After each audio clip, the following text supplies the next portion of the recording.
control of my body and my soul. I picked my heart off the floor like I had to twice before. Should have cared a little less, we should have loved a little more. Now we both regret the past as we're walking out the door because hearts seem smart, they're built for fools. Fall apart and let you break all your rules. It'll make you choose between a bottle and the blues. But my heart can't seem to forget about. Can't seem to forget about you.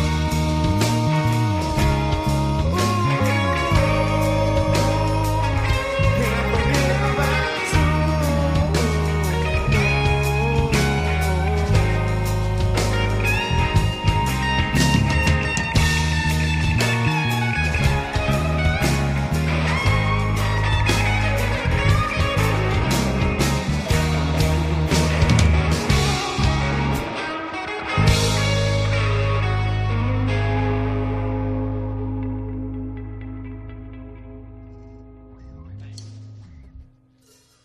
Welcome into another exciting episode of The Scene. I am your host, Bubba Starts, and you are here tonight for Love Noise. I am joined, as always, by my co-host from Music Mogul AI, Brad Stewart. Brad, welcome in. Yeah, thanks for having me. What's going on, everyone? I think everybody's excited as we are tonight because we got a big special episode for you guys. Our co-host and our production crew with the mostest, Wild Willie, sharing his music tonight. Welcome in, Willie.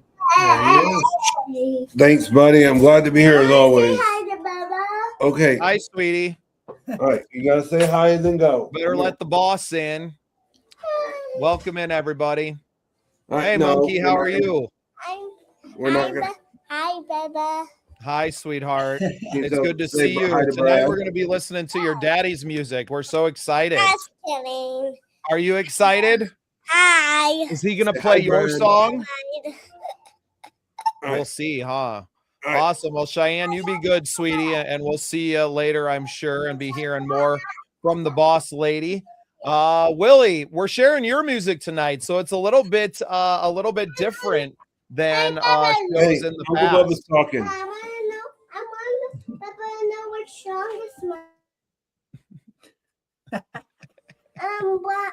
Yes, I don't have it we're- queued up, but I'm gonna get it right Do now. you know which song is mine? When I am do singing know which it. song is yours. I'm gonna go grab it right now. I've got it in there already. Okay.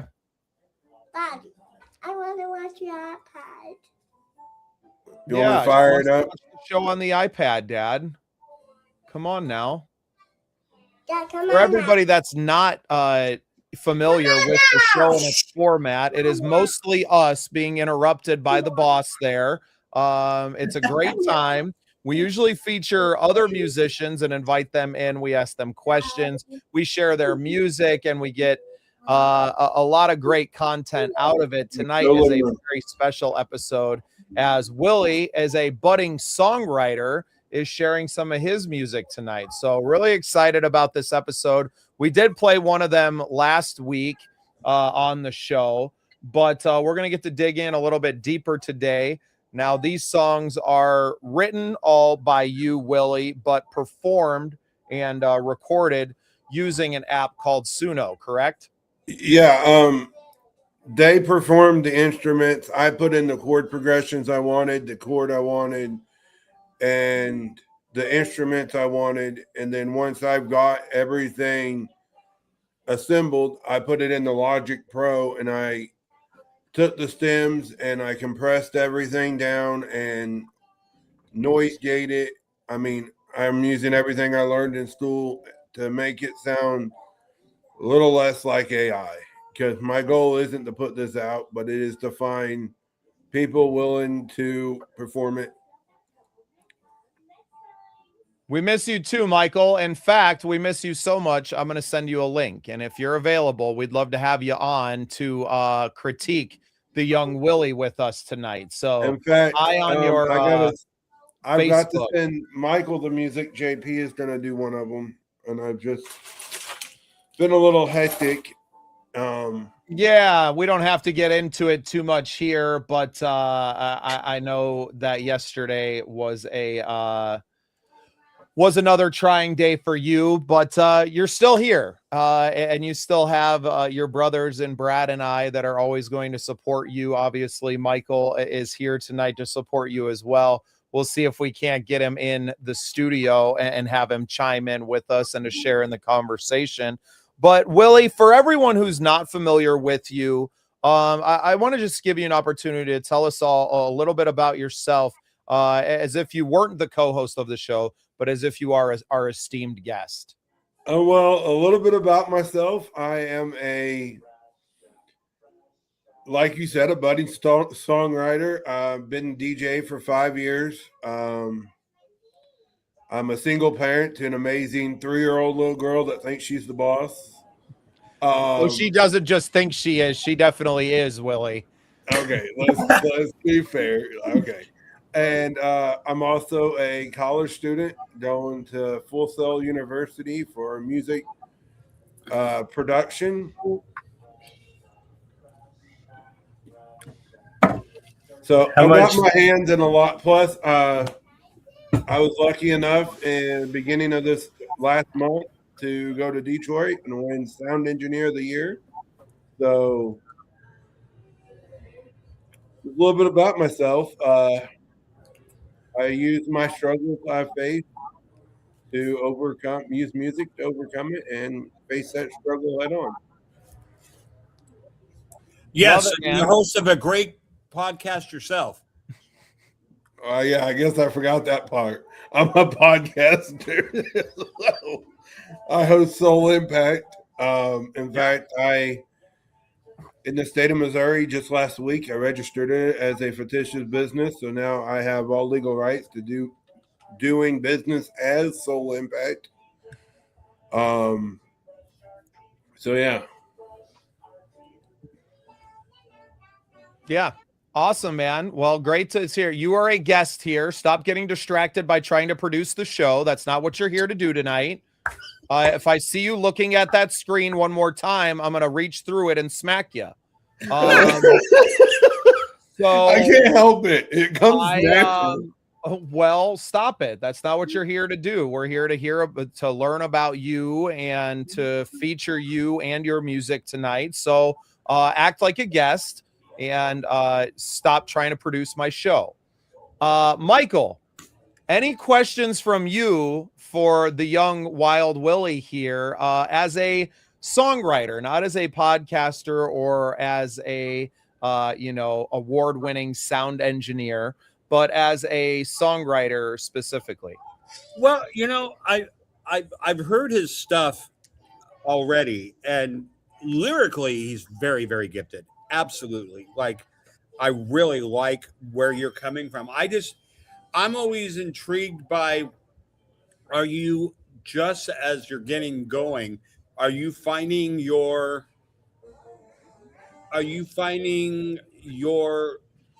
path to change a little bit? Like, are you going from a certain type of songwriter, maybe evolving into another one? Like, some people go from like storytelling and then they get into their own life and then they start writing music that's more autobiographical, that kind of thing. So I'm just wondering, are you starting at a point and where do you see yourself moving?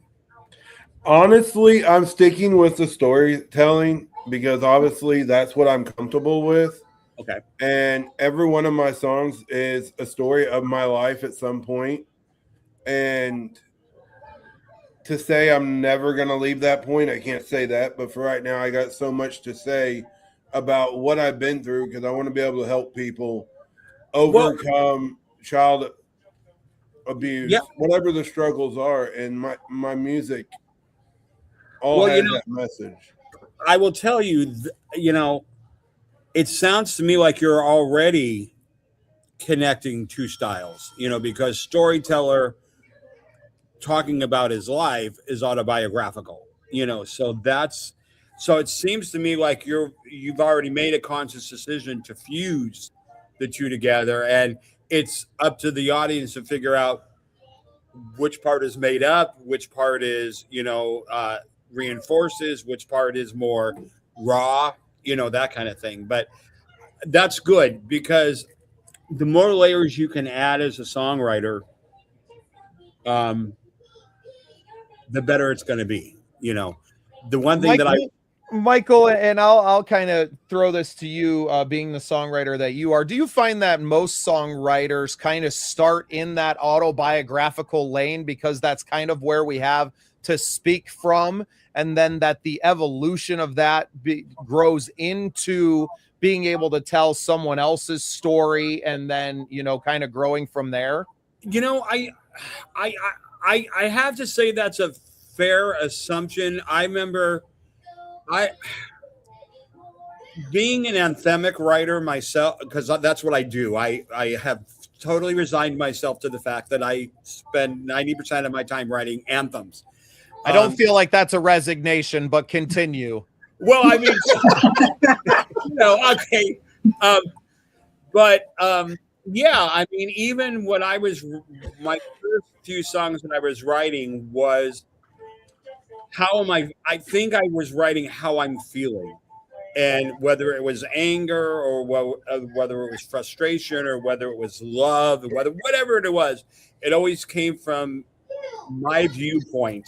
I'm going to do this, or I've been through this, or I'm going to help you get through this, or let's all work together and do, so it was always, and even to this day, that's the easiest thing for me to do. When I get to rally people around and base off of, I'm an emotional songwriter, so that I really don't write what, unfortunately, I can't really tap into and feel. Like, I just can't pull an experience or a story. I couldn't do a story about a man, breaking down on the side of the road and finding the girl of his dreams. I'd be like, because I can't equate to that. So it really does have to come from, for me, and even to this day, from my viewpoint, if that makes any sense. So yeah, from my life experience and everything, yeah, absolutely. And then, hopefully people like it. And if we're being honest, most of the stuff that I have put out is actually stuff I've written years ago. I may have had to retweak them here and there. Right. I've always wrote poetry and stuff. So most of it is stuff I've written over the years that, when I was smack dab in the middle of whatever the song's about. Okay. So when I went with me going to school, I've learned how to do the bridge and construct the songs. And so I'm using all that to, I may have to manipulate the home a little bit to get your chorus out of it, but most of them are just, I have a soundtrack coming out on Friday, and it was the first time that I had to take somebody else's vision and create something. Like, I was, charged with making the heartbeat up, and so I couldn't take it from my perspective, even though I tried to. There's a couple songs in there where I put myself in the place of a character and how would that character feel. But, my songwriting, doing just the songs that I did for the soundtrack, changed me as a writer. Because I did have to lean into finishing a product that wasn't just based off how I felt at that time or what was going on around me. I had to base it off of something that already existed. And that was kind of a neat thing for me. I really feel like some of my best writing is in that, even though my last album was so personal. You know what I'm saying? So it's different. So yeah, a great exercise, no doubt, for any songwriter to kind of put the impetus on having to write from that other perspective. And I think that's a maturity level to a songwriter, to be able to take yourself out of your own point of view and to put yourself into another. And not that you still can't use that other point of view to bring out emotions that you felt and that you have a connection to. Maybe you aren't in that POV right now, but maybe you've been there before and you're able to kind of trace back through it. And I think the longer you're alive, pretty much, right? I was going to say an artist's career, but it's more than that, right? It spans your whole life. So that as you grow older as a songwriter, that you're actually able to afford more of that because you've just experienced more. I think the key to me, and it seems like I'm getting that from Willie's music, is that for me, I have to identify with the subject matter, even if it's not me. I have to be able to identify somehow, because I did my first dance song ever on this album, like, which is not me, and so I think watching Willie grow and change into, I think he's just going to continue to add layers and layers and layers to what he does. Yeah, awesome. Hey, Angela. Shout out to Angela Easley, who was just playing host to Brad on her show last night on the radio there in Nashville. Appreciate you, Angela. We got to hang out while we were down at the Third Coast Music Awards together. That was a great time. Fantastic artist herself. Brought home a couple of awards from the TCMAs, and a great time. And Miss Sheena, I saw you in there too. The Middletons down there in Murfreesboro, Tennessee. Some great people that I had the esteemed pleasure of meeting both in Detroit, and they took part in our Nashville showcase as well. So great to have you, ladies. Thanks so much for tuning in. We hope you enjoy the show and getting to know our good friend Willie. He's a super producer here at the Scene Projects, produces several of the shows on top of his own, raising a beautiful baby girl who will, I'm sure, make another appearance tonight at some point. Brad, no, she's got the iPad. She may be content. Until it dies, and she'll be back. Don't worry.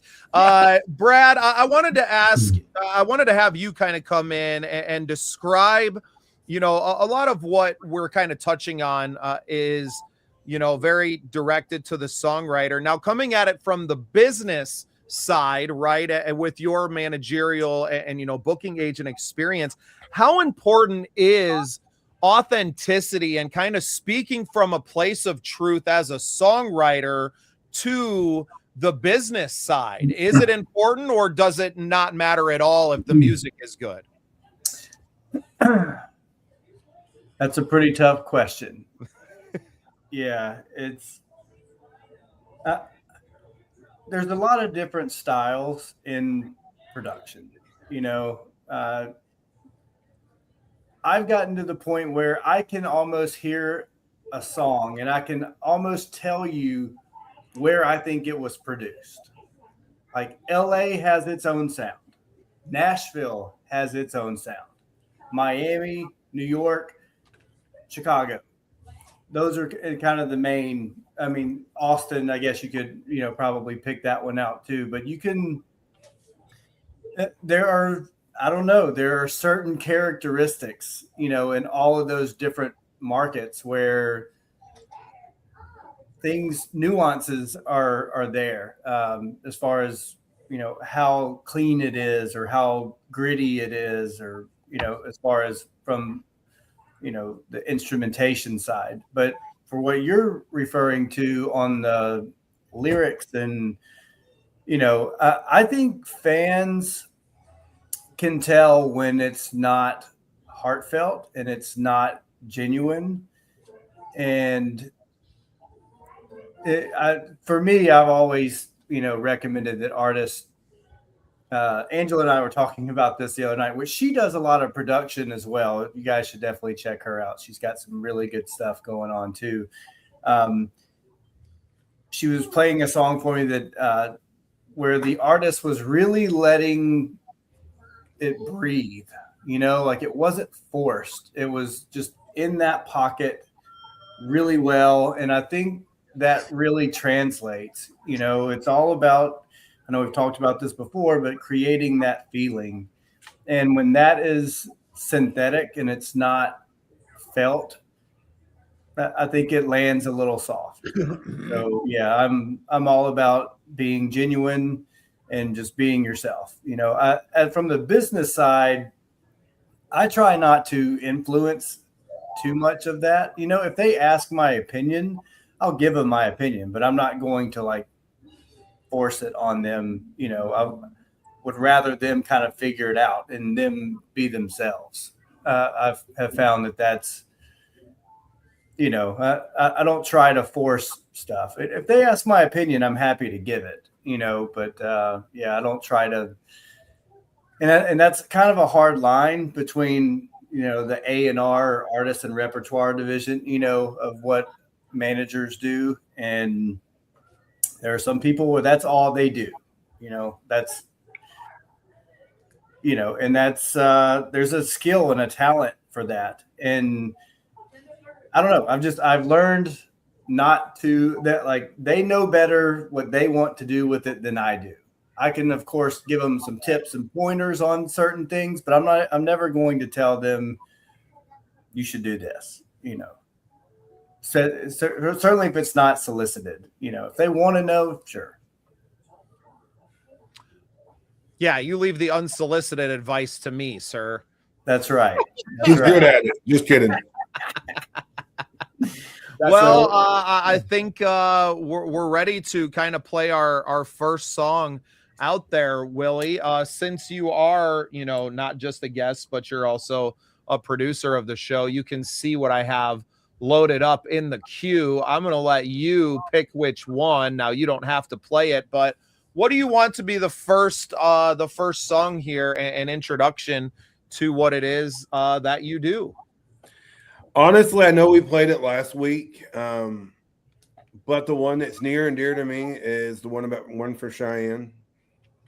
And kind of give a little story to that is I lost my older kids to the state of Missouri.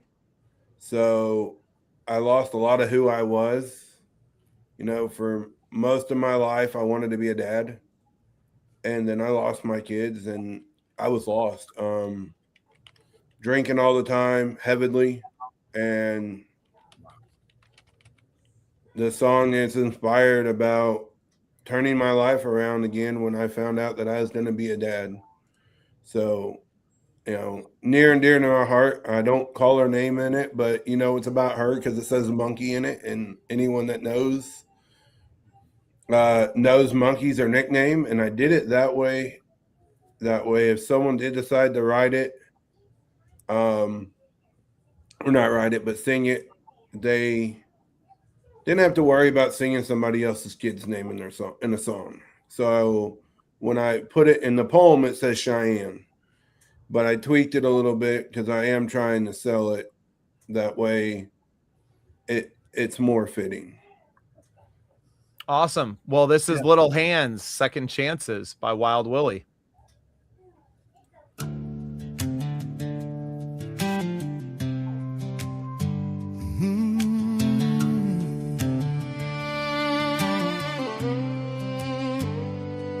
There was a time I walked a crooked road, tried to carry more than one man could hold, made some choices I wish I could erase, left some scars I still see on my face. But grace found me down on my knees, right where broken men are meant to be. And the moment I heard my little girl cry, I knew heaven was giving me another try. Every sunrise feels like mercy, every prayer feels like home. I ain't the man I used to be, but I'm the dad she needs to see. Trying every day to stand up strong, show her where my faith belongs. Little hands wrapped around my heart, God knew I needed a brand new start. Yeah, I stumbled, yeah, I've been torn, but she made a better man be born. And I thank the Lord above for my little girl and a father's love.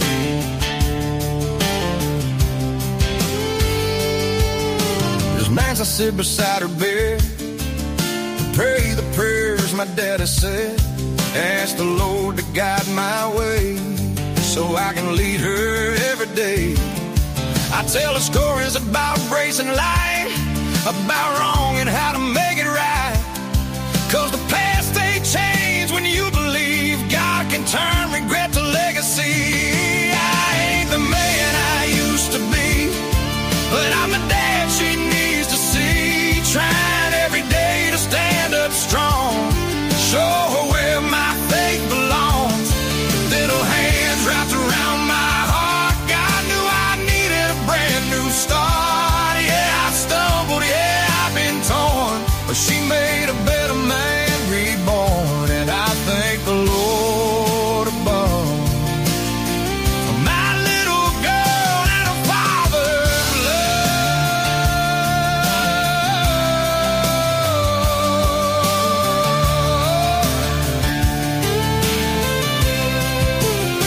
Hey, little monkey, you're my world. Daddy's strong because of you, girl. Every step I take, every prayer I pray is to guide your heart along the way. You're my everything, my reason why.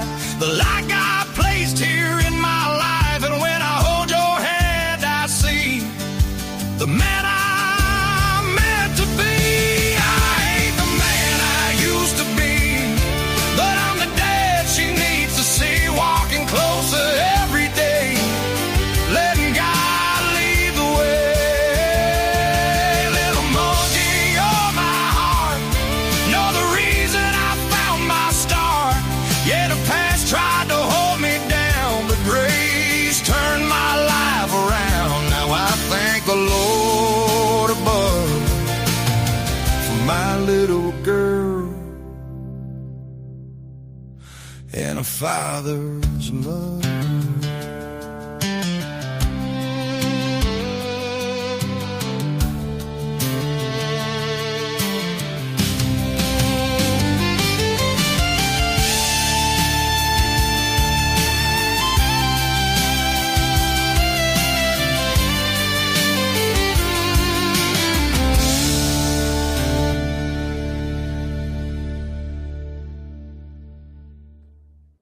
Yes, sir. That was Little Hands, Second Chances. Yeah, that's Written good stuff. by our good friend Wild Willie here and produced using the app Suno to bring this to fruition. But this isn't a finished product, right? And I think that's what's key about kind of putting out there today. Obviously, a ton of talk about, AI and its influence over music and everything that it could be. What I think is incredible is that until the last few years, this song would have sat in a notebook next to your bed until the day you died. And you may have never had an opportunity to even get it to this point. And to me, that is what's so beautiful about these programs that we have and this technology that we have available to us, regardless of how it was trained and brought to fruition. It's here. And now we're able to create these demos without a large financial obligation to it, to have this available to take out to the songwriter, the performers like a Dalton Jones. I can't help but hear him singing that, right? Like, yeah, we're actually talking about that. He's interested in that one and another one. Well, and you're not the first person, and not that you even wrote it for DJ, right? Like, I'm sure that, having known him and been exposed to his music, in between the time that you wrote these songs and the time that you began the production process, right? That maybe in the back of your head that's there.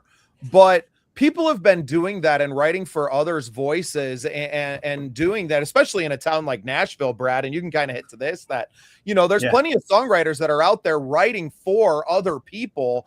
And even when they write the song, they're like, oh, this would be a great track for so-and-so to cut, right? So I think the process is different now.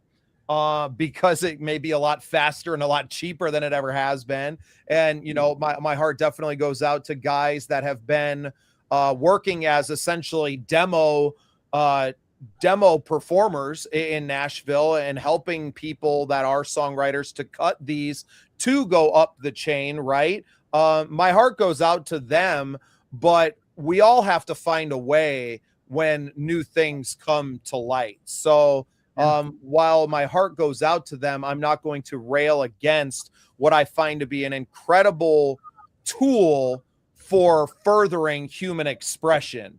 And not all songs are hits. Not all songs are made for recording and going out on the radio. Some songs are just meant to get what's inside of us outside of us. Sure. Yeah, and to be honest, I've been told by several people I just need to release this one. But to me, I don't want it just released because I want this to be a song that where when it is finally released, I want it that someone that can have that heart for it. And that way, Yeah, there's, you know, the empathy that's there. from a songwriting standpoint, I hate you. Because you know, you literally, you know, it's one of those songs that you actually hear the authenticity and passion, but I also kind of knew what the next line was going to be because it was so well put together that what you sang absolutely made sense. And it felt like a reward that I kind of knew, okay, he's going to go here with that line. It's because it's built that way. It's led up to that. So I think songwriting wise, I think, you know, that really does honestly show you're a hell of a good songwriter. You just I really appreciate that. Honestly, charting it out, I knew the chords I wanted and everything because obviously I'm in school and I had a whole class where I had to chart the songs and do the how many bars are in the intro, the bridge, and all that. So I kind of knew what I wanted going in my head. So like I put the chords in, I put how many bars I wanted in the chorus. It wasn't just to plug my lyrics in and put it to a country rock kind of feel, you know. I did. This was, you know, and that's important because there are songwriters that just want to get their lyrics out. You know, I have lyrics, and then they go to someone and say, can you make an arrangement for me? Because here's the lyrics. This is kind of what I want, but create a lyric. For me, I'm like you. I literally, when I get an idea in my head, I grab my phone immediately and hit the voice recorder and start trying stuff out as the song is coming to me so that I'm aware of that movement, that moment that the song is getting put together. But that just means, in all honesty, that, you know, this is a passion project of yours. You know, for you to, you know, take a song and say, this is the chords I want. This is the beat I want. This is, you know, the tempo. It's a passion project for you, which to me, I agree with you. Don't just throw it out there. I mean, because it's a good song.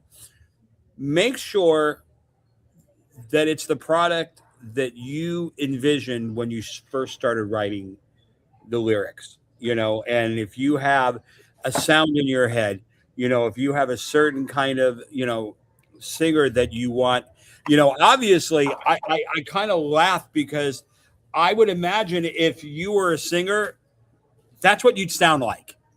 Hey, I'm open to them singing lessons. I'm still waiting.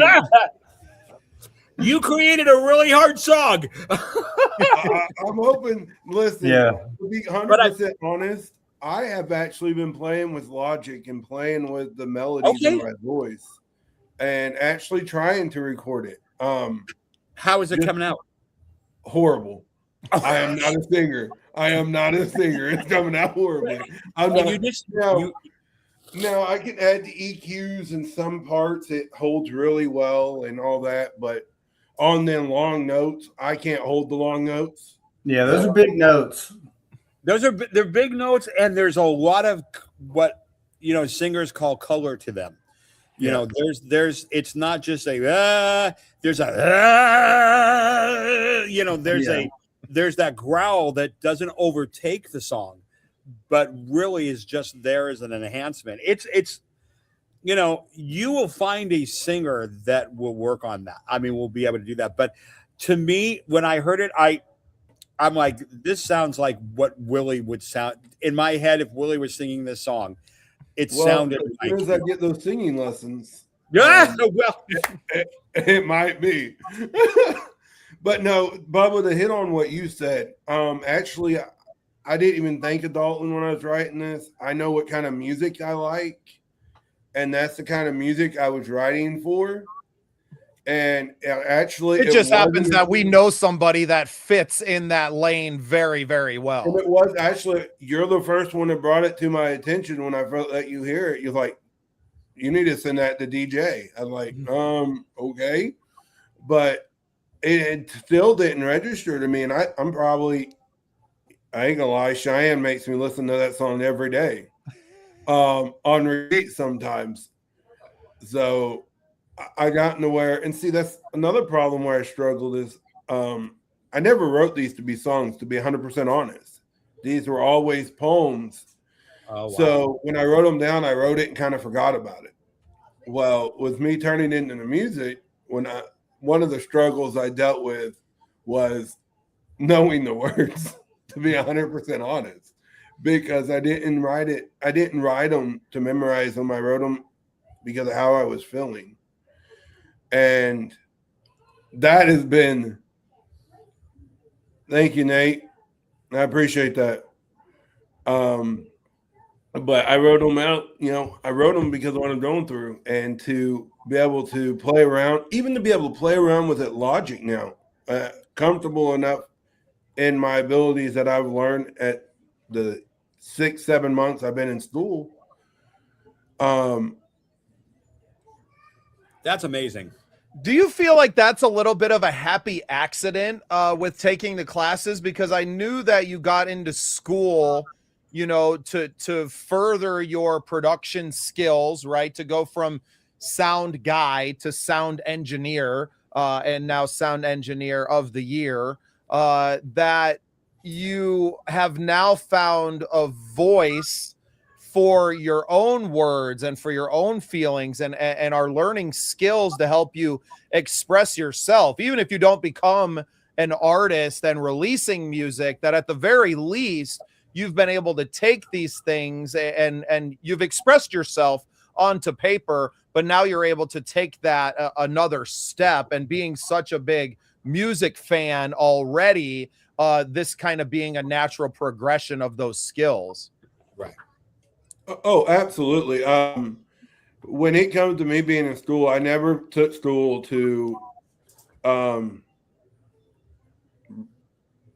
make my own music, write my own music. It was my goal behind school was I want to help independent artists. I want to become a producer to help independent artists get themselves out there and do it at a fraction of the cost, because that price is going up since he's got some awards on the mantle now. I'm just letting you all know. You had your chance to get him cheap. But listen, Charlotte got on to me the other day. I was on the phone with her and I said, I'm just a sound guy. And she has heard you get on to me enough over it. And she's like, what'd you just say? I said, I'm just a sound guy. She's like, I'm calling Bubba right now. I said, okay. I'm a sound engineer.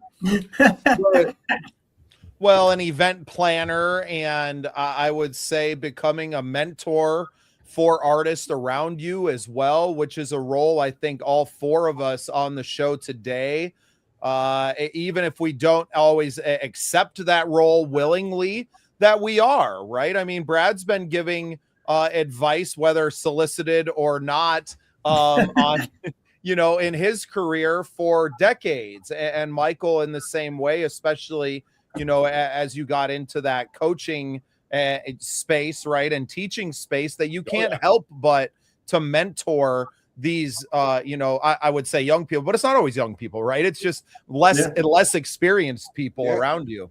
And actually, I've kind of already experienced that on the podcast side.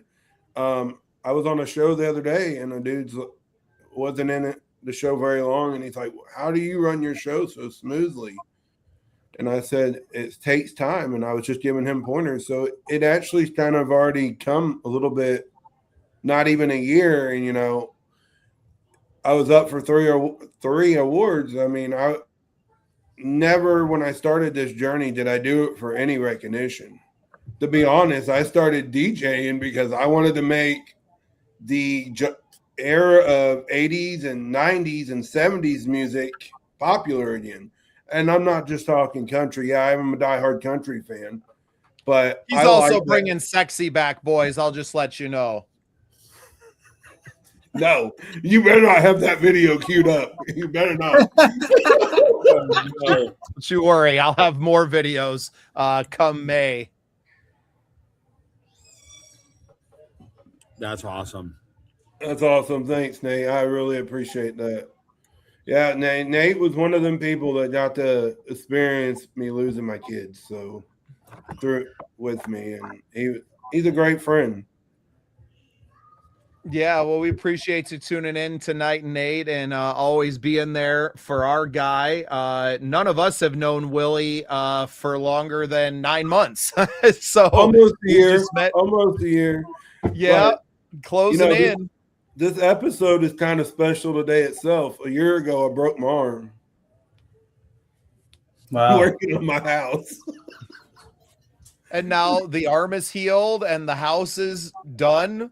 Somewhat for the most part, it's lived in at least. Very well lived in. Short aside here, Michael, how are the wings? You call them white and sharing. Look delicious. Nice. Can you airmail those? I'm trying to be subtle and be like, I'm not putting my camera. I miss nothing. Hey, if it helps us get a sponsorship from KFC, we're all about it. We will all eat wings every show. I would 10-minute segment of us every episode. Our fingers. Come on, I'm a Popeyes fan. Yeah, me too. My mom loved the red beans and rice, so it was. So do I. Absolutely. Yeah, I'm a homemade fried chicken fan. Okay. All right. You guys kill them and defeather them too, Willie? I don't, but I know people that do. I don't know. You cut their head off and launch them quickly. So we got some more music. And given the theme of the conversation right now, I want to play River Days and Campfire Nights. Willie, can you tell us a little bit about the song before I play it? This one's more just a fun one. Yeah, this one is a lot about how my family cut loose as a kid. And where I felt happiest growing up, next to music, out on the river, camping. The wing show. Because we're surrounded by people, and that's when, anyone that knows me knows the abuse I went through by my stepdad. So it wasn't as popular with people around us. So camping was basically one of the moments where I didn't have to worry about it. Yeah, that escape, right? Especially when you're younger and you're not going anywhere by yourself, that those days mean even more. So River Days and Campfire Nights, we're going to listen to it and we're going to come right back. This is Wild Willie.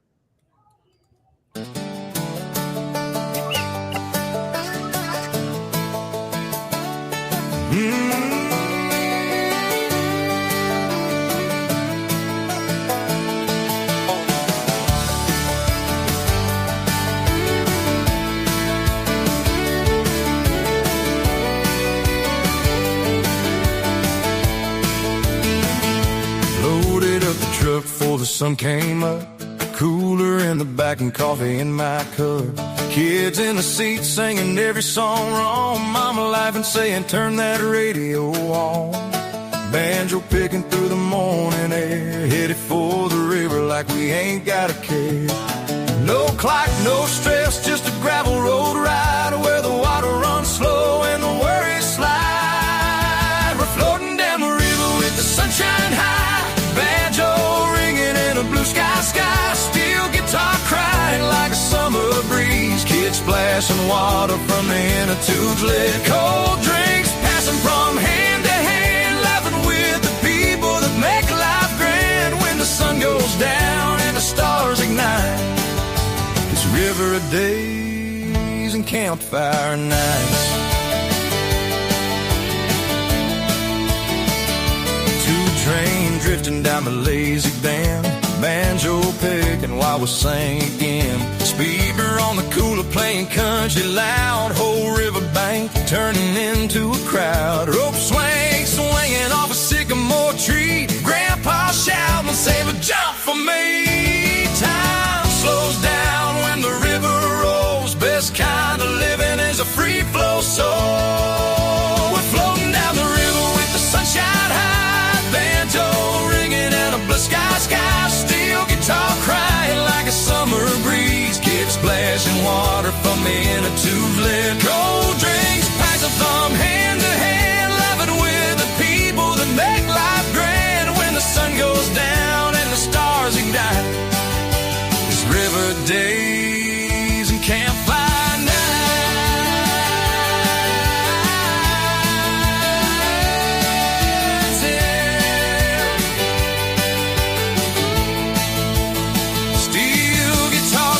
Through the firelight glow, banjo picking while the river runs slow, marshmallows burning, some guy that tells a joke, smoke drifting on through the old white oak. Floating down the river with the moon on rise, campfire glow in the children's eyes, banjo strumming while the steel guitar cries, singing old songs underneath the night sky.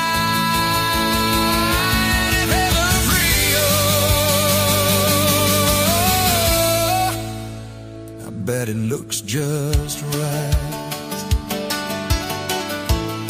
like a river days and campfire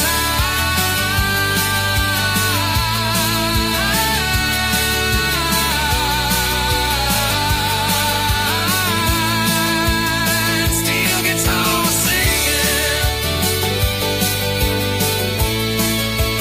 steel guitar singing.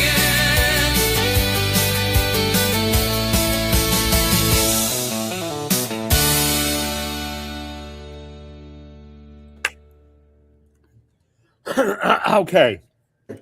I saw what you did there. What's Yeah, that? you froze up when I put you on blast. That's because I was okay in the little box. Lot of compliments. very Awesome much. job, Willie, from Angela. Nate says, wow, this is a song a lot of us can relate to. Gonna have to get me an autograph before he gets too big. You're darn right, Nate. He might be headed there tomorrow. So I doubt that. We're gonna let this thing take its course. Okay, so Jeremy, thanks for tuning in. Good tune. Yes, sir. You got it. Thank you. Go ahead, Michael. okay, I didn't do it. JP will slay that song. He has the range to knock that song out. Like, that's a rangy song. Yeah, I mean, you need It's someone man. that's It's okay. you just really do. Yeah, that would be a song that he would first of all, he'd love to do it because that's his childhood as well. You know, his family camped out all the time, and that was just part of his, so he could identify with it. But the way this song is structurally made, you need someone with a really solid range as well. There's some really seriously cool notes up there that absolutely add that you don't want to take away from it. So, yeah, he would crush that song. Well, mister, I tried calling you several times.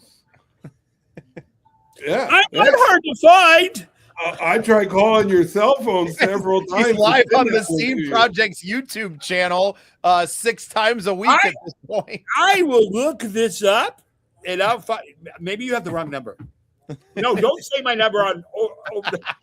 Let's just test That's this Michael theory. Cagle right now. Let's just test this theory. Okay.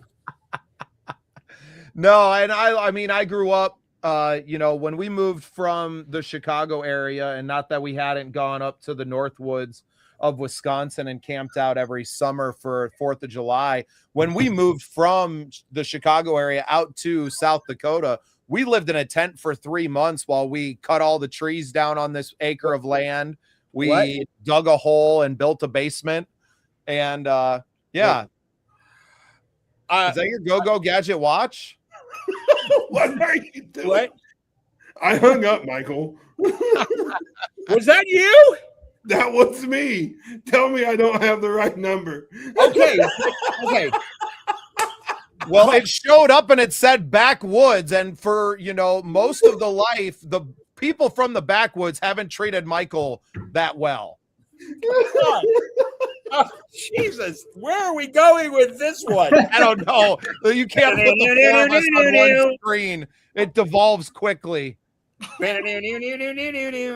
know. I just Yeah, there love was the fact banjo that in he that was song. like, Didn't you hear it? I just love the fact that he was like, hello, hello, hello. Okay. After already Anyway, hung up. okay. No, we will talk. See, look, Not as a- not showing the number. Not showing the number. Yeah, There you yeah. go. All right. Well, yours doesn't come up. I probably saw it and thought, okay, it's a telemarketer. Well, it was. It was just happened to be one that you know. Okay. He's trying to sell you a song. Seriously, no joke. That song is amazing, and that is right in his wheelhouse. Seriously, I absolutely mean that sincerely. That when he would slay that song, and that's a great, absolutely great song. Yeah, that is a fun tune. And Willie, I want to ask you, do you think? I mean, you had these songs written, you had these words already there. Do you feel like a year ago, because Suno and a lot of these things were already out there, do you think you could have created something as good as what we're hearing today a year ago without the training that you've had of the last 6 months, going to production school? Absolutely not. Nope. Because I wouldn't have known. Yeah, I would have known the style I wanted, but I wouldn't know how to break it down, and I wouldn't know the chords I wanted, and the progressions. I would not have known all that. So absolutely not. Yeah. Do I think I could have put it out there and made a solid song? Absolutely. Do I think it would have been able to be pulled from Suno into Logic and remastered by myself? Absolutely not.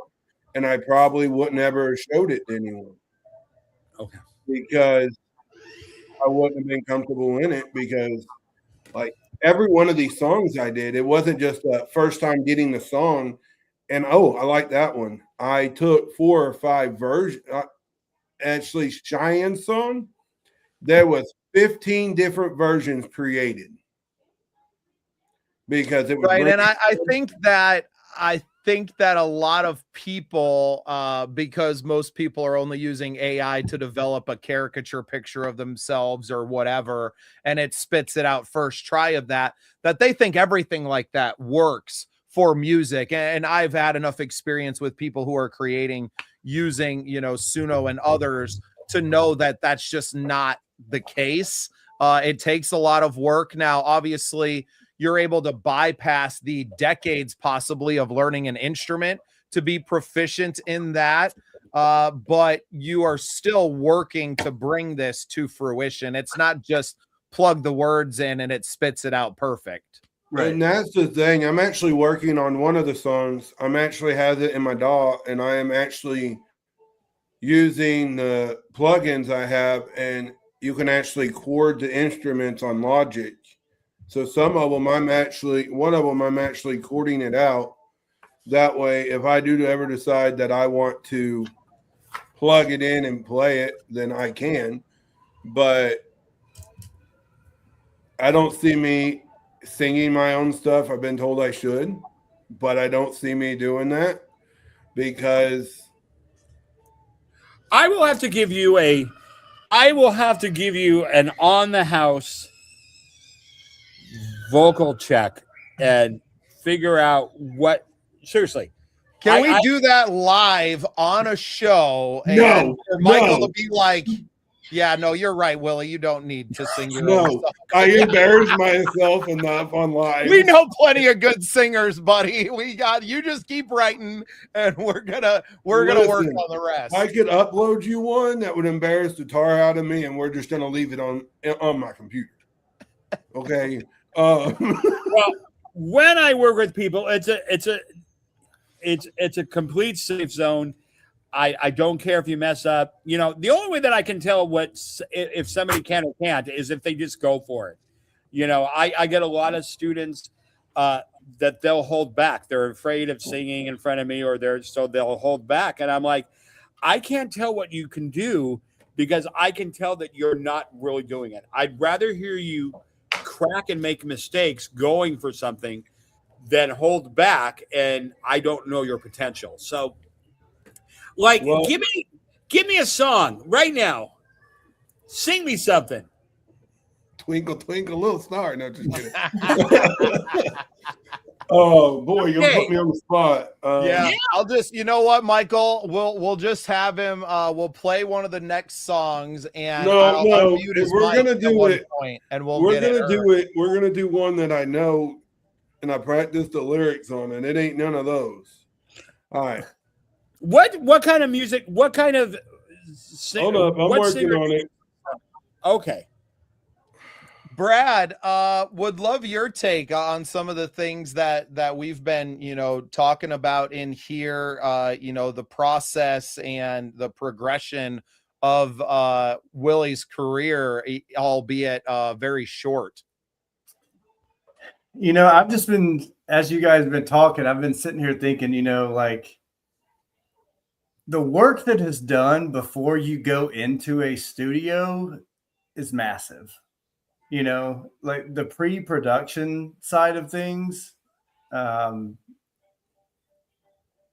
you almost like bypass. I mean, I know you're still doing some of that, but that is a very critical part that, Suno kind of allows you to skate through a little bit on, and, getting the right, key, and there we go.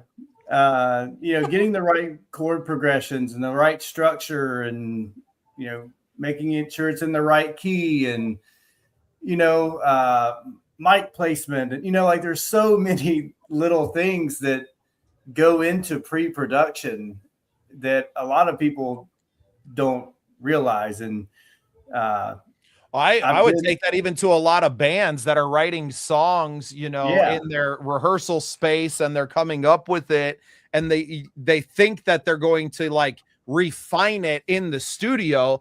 The problem with the studio is that once you're there, the meter's running. You're right? on the clock. That's right. Yeah, well, yeah. It's not an Uber. It's a freaking New York City taxi cab, and it is running. Listen. And that engineer doesn't care. They are not there to help you get the most out of the song. Now if you're working on a record label's budget, which who is these days anyway, and you have a producer that's trying to help you massage those, right? Like the days of the Rick Rubins being with a band for weeks on end as they record, like that doesn't happen anymore. And I think to the detriment of the music business as a whole.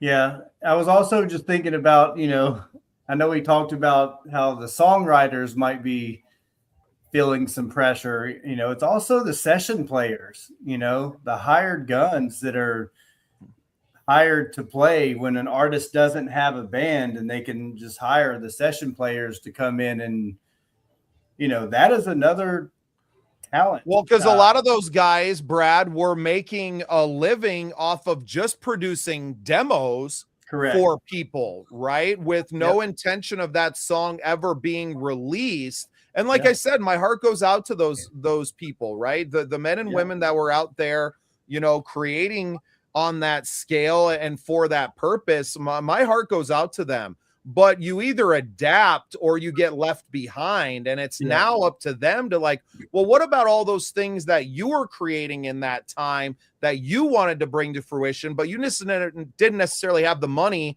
to pay other people to demo that. Now you have this opportunity and you have access to these tools to create as well. And I guess that's why I'm kind of like, I can be sympathetic to the situation, but also what are you creating and how are you going to use the tool for your own benefit?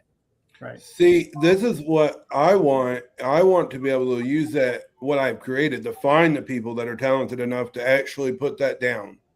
That's why I don't want to record anything I've created or put it out there, because, you know, hearing it, playing it here or on other reviews, that's one thing, but to like actually physically go out and release it where people can download it and whatnot, because I don't want to take from them people. I want to be able to say, okay, this is how I want the song played. Now mimic that for me, you know, kind of thing. Yeah. So basically, I think in some ways, Willie, as songwriters and creatives have for years, that we can empower these session players and put them on some really good records without, you know, having to, you know, put them in competition up against the AI. I think that it is a tool and it's opening more doors for collaboration, because it's allowing more people to get that songwriting bug kind of biting them in the ass. Yeah, exactly. But no, I don't want to take from them people. I just know what I want. And in fact, I played Cheyenne's song for my professor, my last professor I had, and he actually played guitar and he is a steel guitarist. And he's like, when you get ready to let me record that, let me know. And I would love to be able to lay the steel guitar tracks for you. So, wow. So I don't. And Willie, let me address that, since you brought up your teacher, and we know you're in school, going to Full Sail University. I think one of the more premier, especially online schools, and you know, especially for production and performance. What is the vibe that you get from not just the teachers, but from maybe some other students that you're around as well about the Suno and AI music generation in general?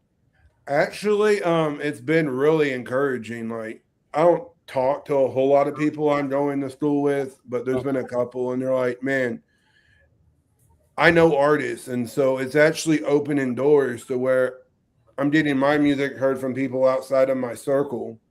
So my circle is initially getting bigger, because here it is. There's a guy that lives in Winter Park, Florida, which is where my college is at.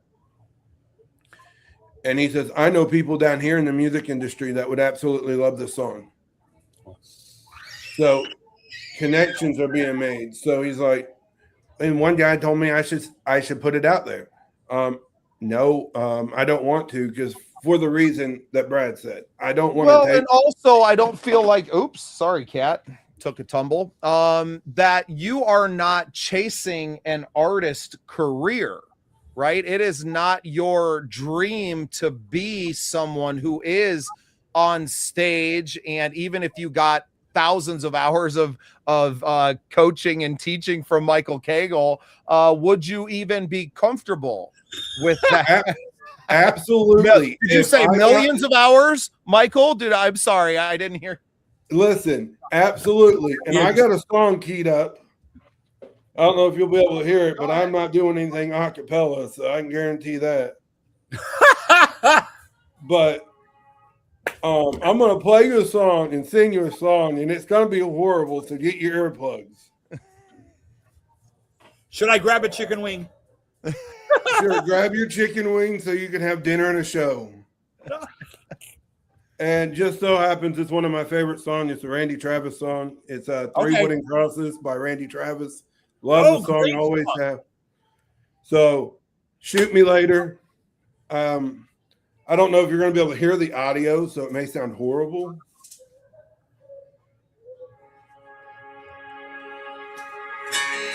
Get me out of the big box, please. You're so funny. Yeah, the big guy. Farmer and a teacher, a hooker and a preacher, riding on a midnight bus bound for Mexico. One was headed for vacation, one for higher education. And two of them were searching for lost souls. Driver never ever saw the stop sign. An 18-wheeler can't stop on a dime. There are 3 wooden crosses on the right side of the highway. Why there's not 4 of them, heaven only knows. I guess it's not what you take when you leave this world behind you. It's what you leave behind you when you go. Okay. The summer left a harvest, a home in 80 acres, and faith and love for growing things in his young son's heart. And that teacher left her wisdom in the minds of lots of children, and did her best to give them all a better start. Preacher whispered, can't you see the promised land? As he laid that bloodstained Bible in that hooker's hand. There are 3 wooden crosses on the right side of the highway. Well, why there's not 4 of them, heaven only knows. I guess it's not what you take when you leave this world behind you. It's what you leave behind you when you go.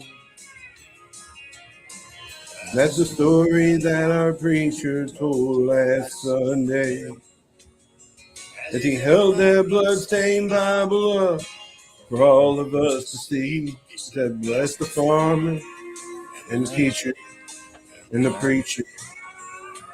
Give this Bible to my mama who read it to me.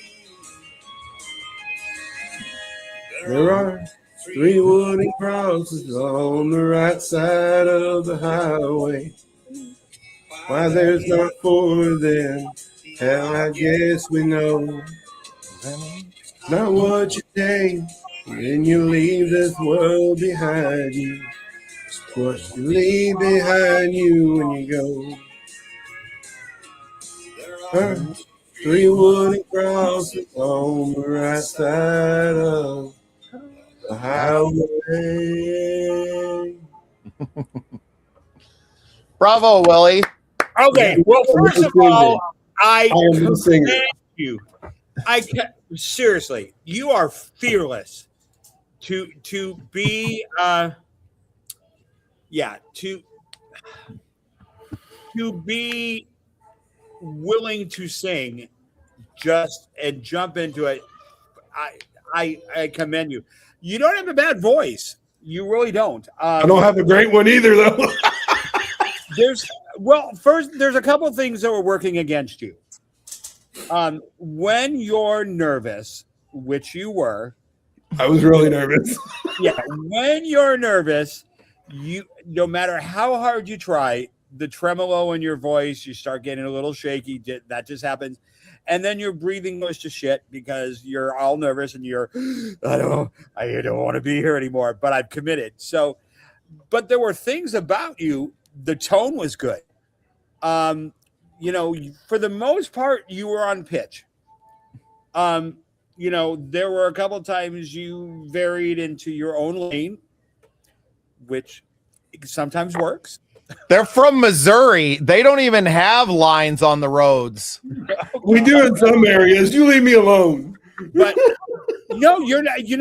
But I will tell you straight up, honestly, unless you ripped off something Superman cape wise, you're writing songs that you need other people to sing only because of the difficulty in the range and the sustaining. Like this song, the 3 Wooden Crosses, which I absolutely love, is a great song for you because it's kind of the baritone, laid back kind of storytelling thing that it's got a really solid, melody line. And once you bite into it, you write it well. So that's I excellent. actually have one I wrote to a similar version of that song. It's much slower that I have been playing around with. So your voice is actually lower than Randy Travis? No. I'm talking Slower. instead of having all my tracks speed up like the ones have. Okay. I actually have one I'm working on that is to a slower style. Thank you, Nate. At least somebody's trying to back me up here. Hey, Nate, don't give him ammunition. I've been close enough. I was down in Summersville. He's in last South summer. Dakota. Do they ever do anything right up there?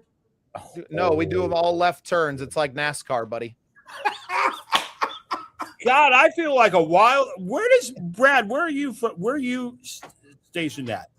I'm in Nashville, Tennessee, but I'm from Mississippi, Antioch. so I can relate to all of this. Oh my.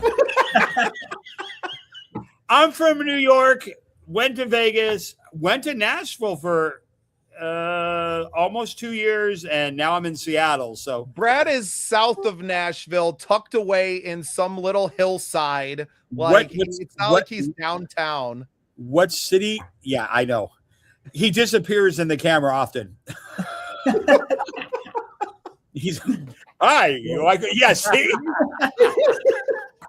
Well, love he's it. not in the backwoods, that's for sure.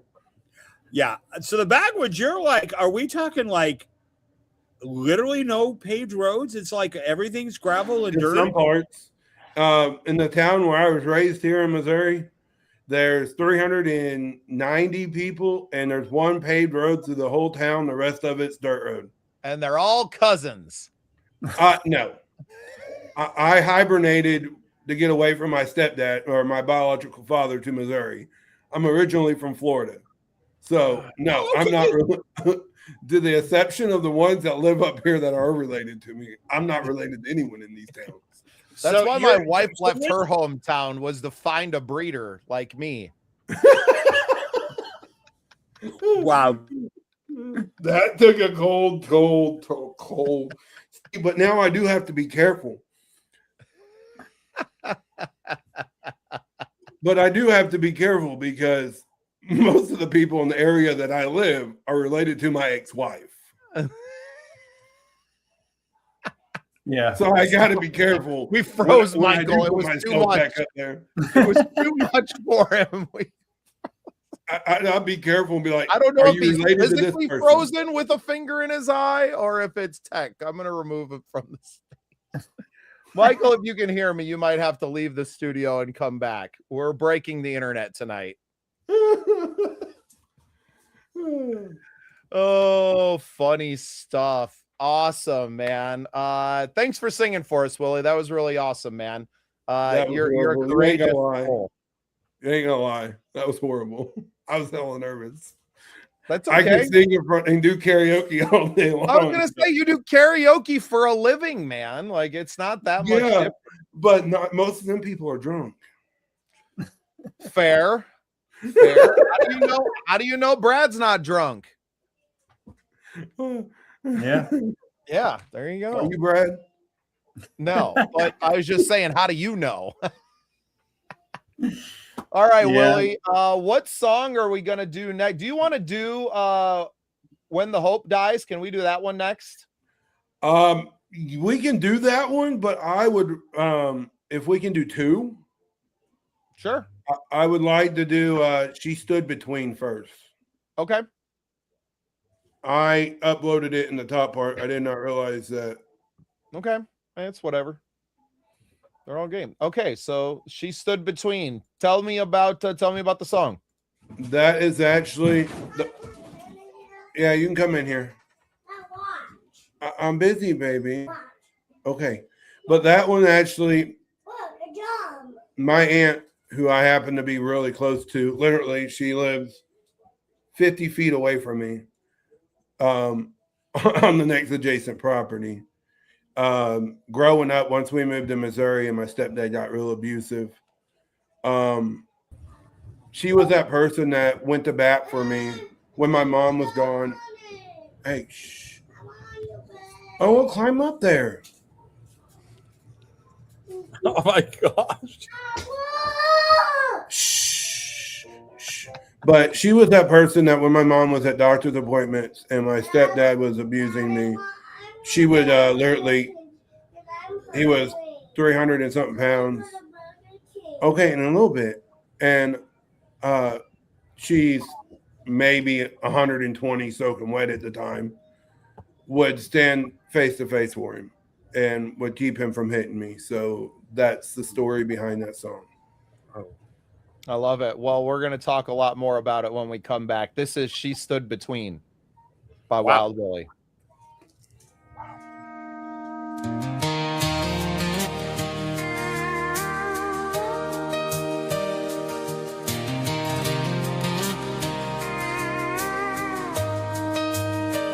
I remember that old hallway light, shadows on the wall late at night, footsteps heavy, anger in the air, a scared young boy saying silent prayers. My heart was pounding in my chest, didn't know what would happen next. But before the storm could reach my door, I heard her footsteps on that floor. She didn't raise her voice too loud, but she stood there strong and proud. She stood between the darkness and me, like a shield when I was too small to be brave enough to fight that fight. She stepped into the fire that night when the world felt cold and mean. She became my in-between, an angel in a worn-out jeans. Yeah, my aunt stood between. She said, that boy's under my care. You ain't laying one hand there. Her eyes were fire, her voice was steel. That was the first time I felt real.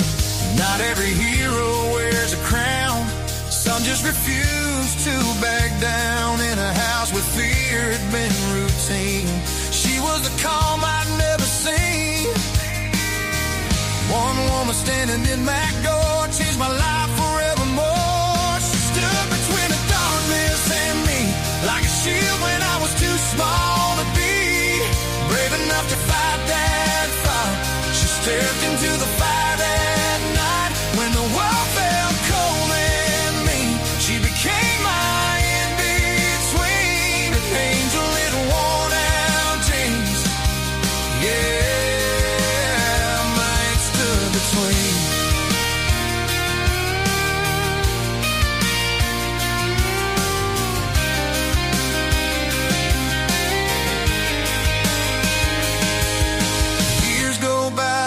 I still see that loneliness. She defended me, and every time I find my strength, it traces back to what she gave. She stood between the darkness and me, and showed me who I could grow to be.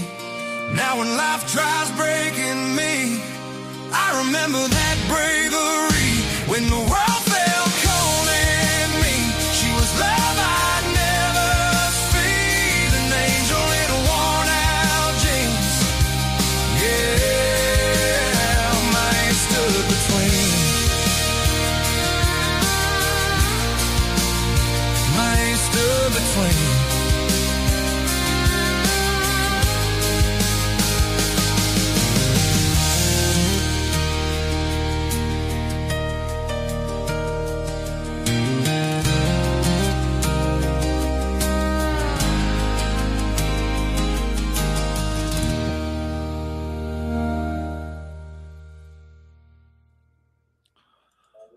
Hard not to get emotional with that one, Willie.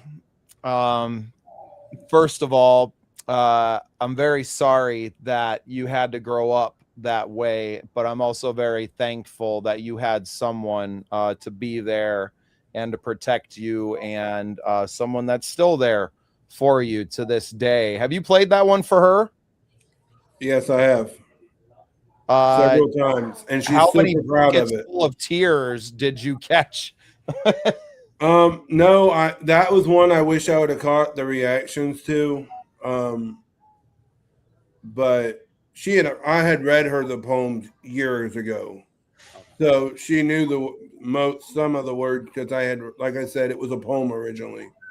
So she's heard the poem. But now that it's a song, she's like, she gets the drinking, and it's so funny because we'll be sitting around and they're drinking and I'm not. I'm just automatically a DJ. I can't escape it no matter where I go. And how good does it feel to have people request a song that you wrote? Oh man, it makes me feel good because like she brags on the song, and like in that song, every scenario is exactly how the scenario went.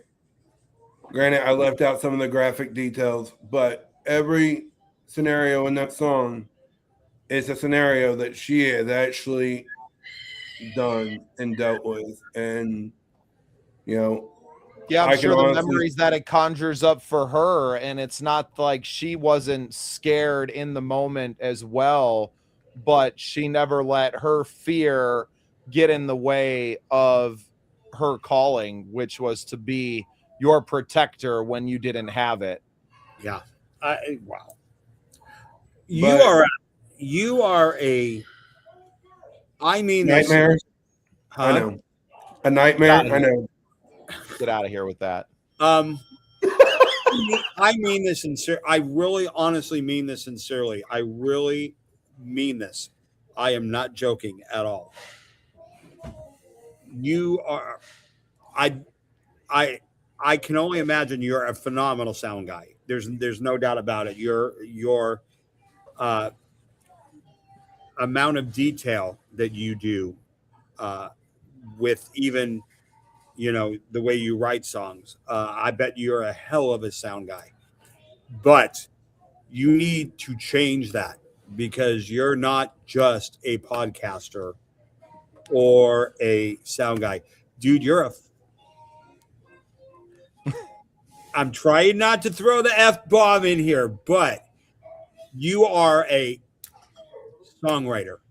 You write so incredibly well. Your stories your songs and lyrics are cohesive. They tell a very detailed story. There's not excess, there's not a lot of fluff. But you've got the thing we were talking about earlier on, authenticity. Like those songs are written and they're you. And it's like, I know you. And not just because you got into detail, but because of the way you created the way you created that story. You are not just a sound guy. Not that there's anything wrong with being an amazing sound guy, but you need to start putting yourself in a position of recognizing you're a songwriter and that you're writing some shit that is just absolutely amazing, that anybody, any kind of person that's an artist wants to step up to the next level, they would record your stuff. Because and that's the thing. I've had people reach out, but I'm picky. I am, because they're important. They are your life, and they're your pet projects. Honestly, the next song we're gonna play, we don't have to play it right now, but the next song we're gonna play, I thought of JP after I wrote it, and that's why it's the one I really want him to record. Okay. But I'm kind of picky because you want a banana. Well, we'll have to go to the store and get any. We don't have any bananas. Ask her if she wants a plantain. Are you going to deliver the plantain? She probably don't even know what a plantain is. I know I don't. She don't like the words right out of my mouth, Willie. Hey, at least I'm honest. Did we forget I was raised in a town of 390 people? And they didn't have no stinking plantains, Michael. They were Okay, all so out of all of you, which one of you lives in the most Dukes of Hazzard? I didn't even live in town. I lived in the middle of the woods. So maybe me, I don't know. My town was bigger, but I didn't live there. I lived 10 miles outside of town in the middle of the national forest on a single street with like 8 neighbors. So he had the moonshine. Well, we were growing something else, but Okay. Oh, he was out on Cop Grant at least Road. somebody was trying to. At least somebody But no, was I appreciate that, Michael. That really means a lot. You really are. Seriously. Yeah, he won't say it. I will say you're a fucking good songwriter, man. See, and I didn't want to swear because he doesn't like swearing. So I was. It's my show, and if It's our show, she's, buddy. if she's gonna learn it from anyone, she can learn it from her Uncle Bubba. So be what it may. She already picks you have up a language. skill, She's man. in public school. She's in you public have a school. skill for storytelling, and I think that's the part that gets lost when people are and especially I think it happens to young artists, that you're trying to write a hit song and it doesn't happen like that. You have to write what you feel. You have to write from a place of authenticity, and then those songs become hits, whether it's you singing it as an artist or it goes on and it's performed by someone else and recorded in that.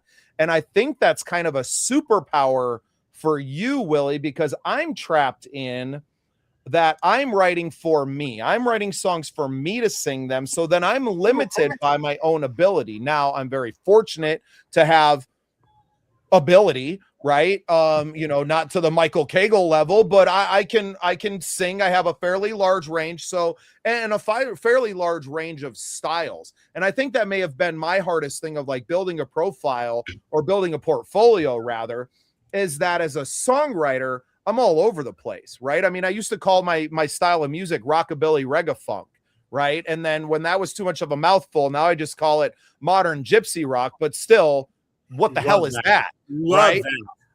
Well, but what is it, right? What is it? And who am I? And Willie, I don't feel like you struggle with those things at all. You very clearly know who you are and how these songs are coming out. There's a very definitive lane for where that is and what they're coming out as. And I think that makes it easier. And maybe Brad, you can touch on this. And I know that, in your career, you've mostly worked with performers and on that side of it, but kind of asking you, I guess, to put in your, A&R hat here a little bit and to look at it as a songwriter and to go, what is the, I guess just give me your thoughts on it. I guess I don't even know the question I'm trying to formulate necessarily, but as someone who's looking at the artist as a whole, just as a songwriter, what are kind of your takeaways and maybe some advice along that trope? Yeah. So what I like about all of his songs, not just the last one, which the last one I thought was very touching, man. And I love hearing the story behind the song. I used to, you guys remember the old VH1 storytellers? That was actually one of my favorite things to watch because I always love to hear, how it came to be and all that kind of stuff. So I appreciate you sharing that and being vulnerable with us, even with that. And I think that really helps. But what I like about all of your songs is that they don't have a bunch of cliches in them. A lot of early songwriters tend to do that. I'm sure Michael can probably attest to that. And sometimes you have to kind of like beat that out of them a little bit, to like get them to be descriptive and tell it in a way without saying I went to a party last night. You kind of tell them I, had Jack Daniels in a solo cup, or what I mean? Like you're telling them, but it's in more descriptive ways, and you're not going into the cliche side. And so I think you do that really well. And considering that you're so, early in that songwriting phase of your career, I think that's impressive. Well, I appreciate that. And actually, the first one I did especially Cheyenne was the first song I put to music. It was so wordy, the first one I did, because I like put the whole poem in there and I moved it around, but I left the lyrics the same. And I was like, there's no way this doesn't flow right. So it took me, when I said there was 15 versions of Cheyenne's song on my Suno, Wow. because I changed the lyrics and then, I like them lyrics now. Then I would change the rhythm of it. Then I would change the chord progression. So to me, I struggled with going too much into detail and it become too wordy. So that's where I've had to learn real quick and that's where Suno has helped me, because when the words come out on Suno and I actually can hear the words in Suno and the rhythm and stuff, and I'm like, man, there's way too much he's biting there that's not gonna flow. Yeah. And that's why also taking that and learning the bars, most of them are on a 4-bar count, just because I'm older into the old country and most country is 4 bars,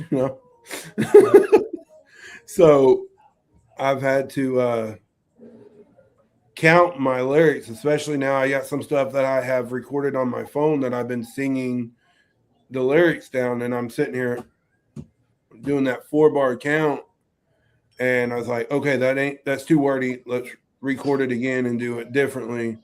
So it's honestly, if it wasn't for my schooling, I would probably be very lengthy, horrible songs because they would be way too wordy. Well, you can tell that you spent some time on it then. I mean, and it shows, in my opinion, because a lot of artists, they'll just write it out and maybe they don't take that time to do everything that you did and go through 15 different revisions of it. But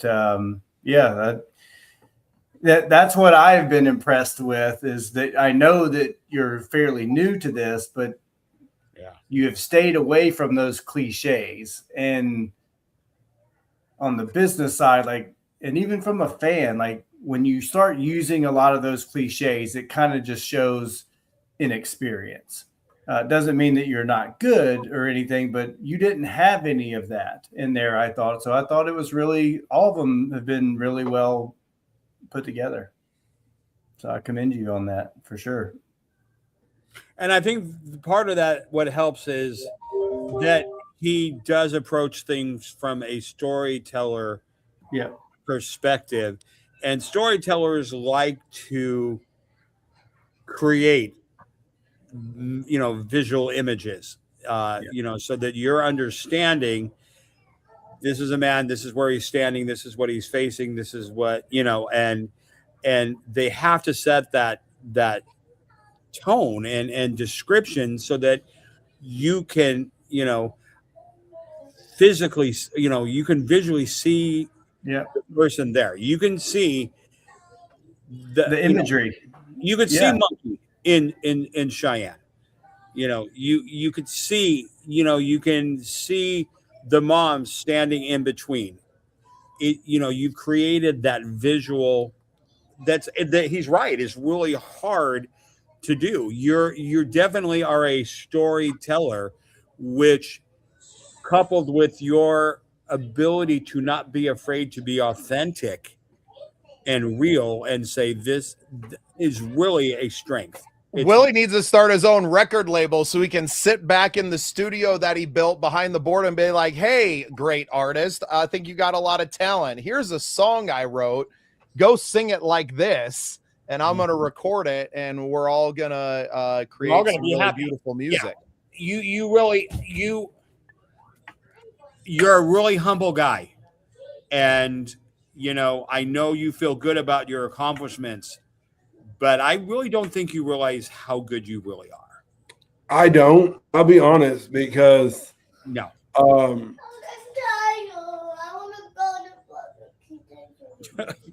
I lay down.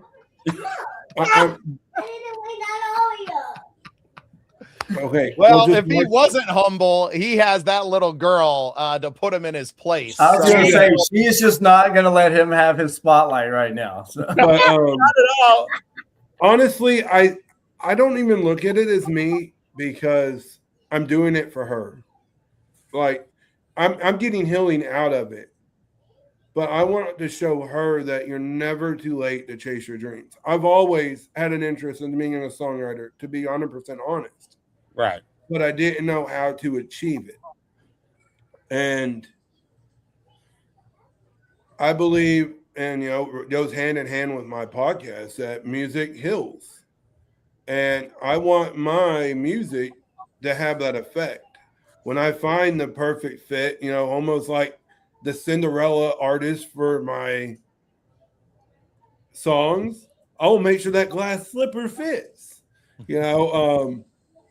but I'm not, I've been told my music really good, and I don't deny it, but I don't know. You just, I'm a little unbelief, especially from coming someone like you, Michael, that the talent you have, no, hear me out. The talent you have, not just vocally, but lyrically. So when someone tells me that, believe it. some of it is okay, is it true, or are they just stroking my ego?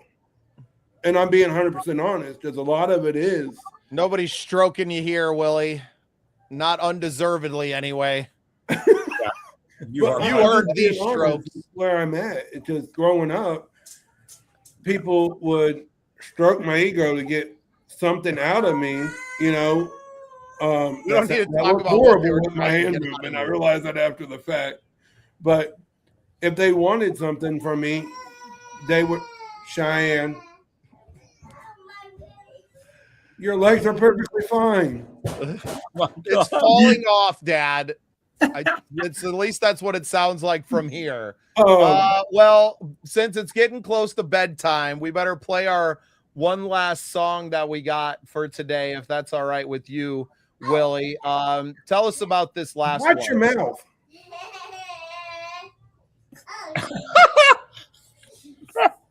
I will whoop you.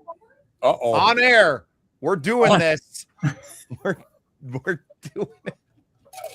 I was saying, oh shit. Oh crap. Public school, you gotta love it.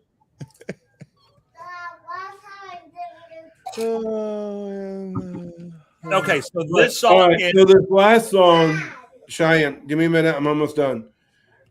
What, sweetheart? He's like, you said that a half hour ago. Okay. This last song is one that I want JP to write. It's When the Hope Died. And the story is it called When the Hope Died or When the Hope Dies Too? Because you have the file named. It's When the Hope Died Too. I'm sorry. Died or dies? Get me on my own song. I'm sorry. But that's the short version of it. When the Hope Died. Sorry, When the Hope Died Too. That is about watching me moved away from my dad because he was an alcoholic. okay. And watching him when he would come around face that demon. And then years later, I'm in the midst of fighting that demon myself. Oh. So it kind of ties both perspectives into it. Wow. Awesome. Well, we're going to come back and talk a little bit more about it before we let Cheyenne get any sleep tonight. This is When the Hope Died Too by Wild Willie.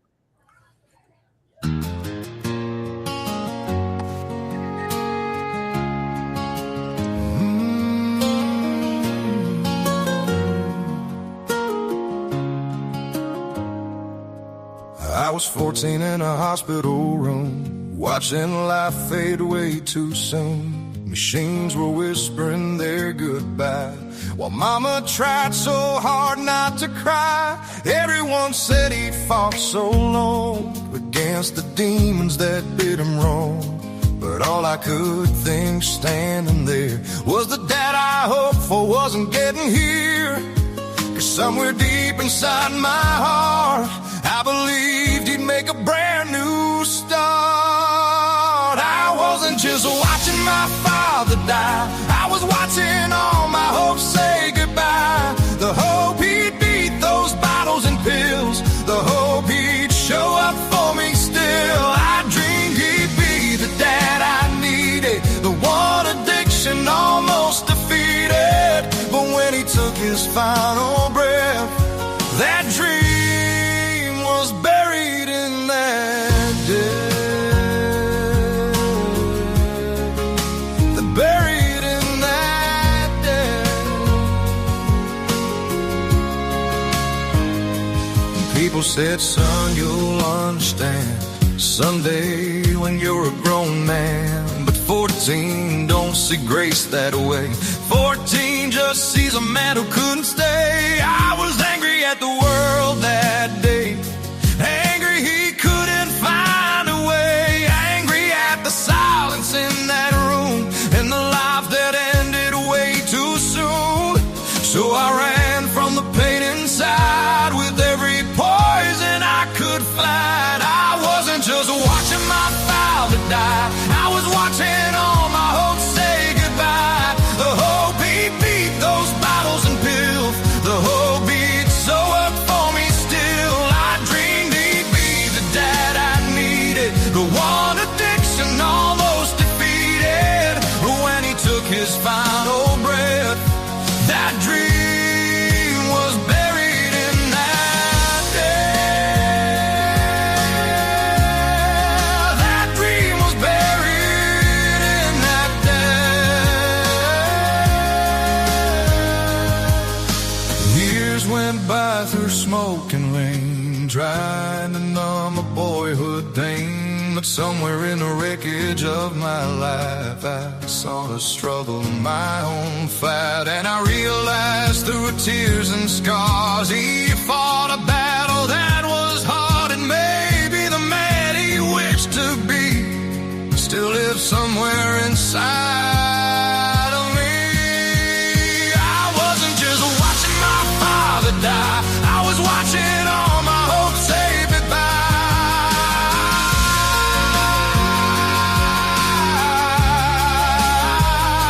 I wasn't just watching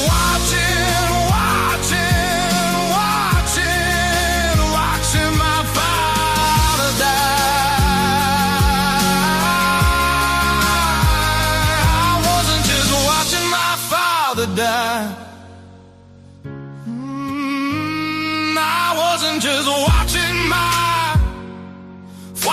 my father die.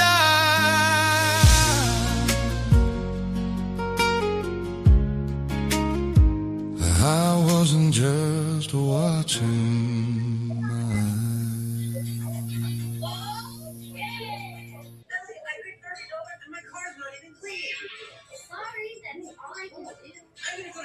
Powerful stuff, Willie. Cheyenne, turn the iPad down, please. All right. So repeat after me. Repeat after me. Repeat after me.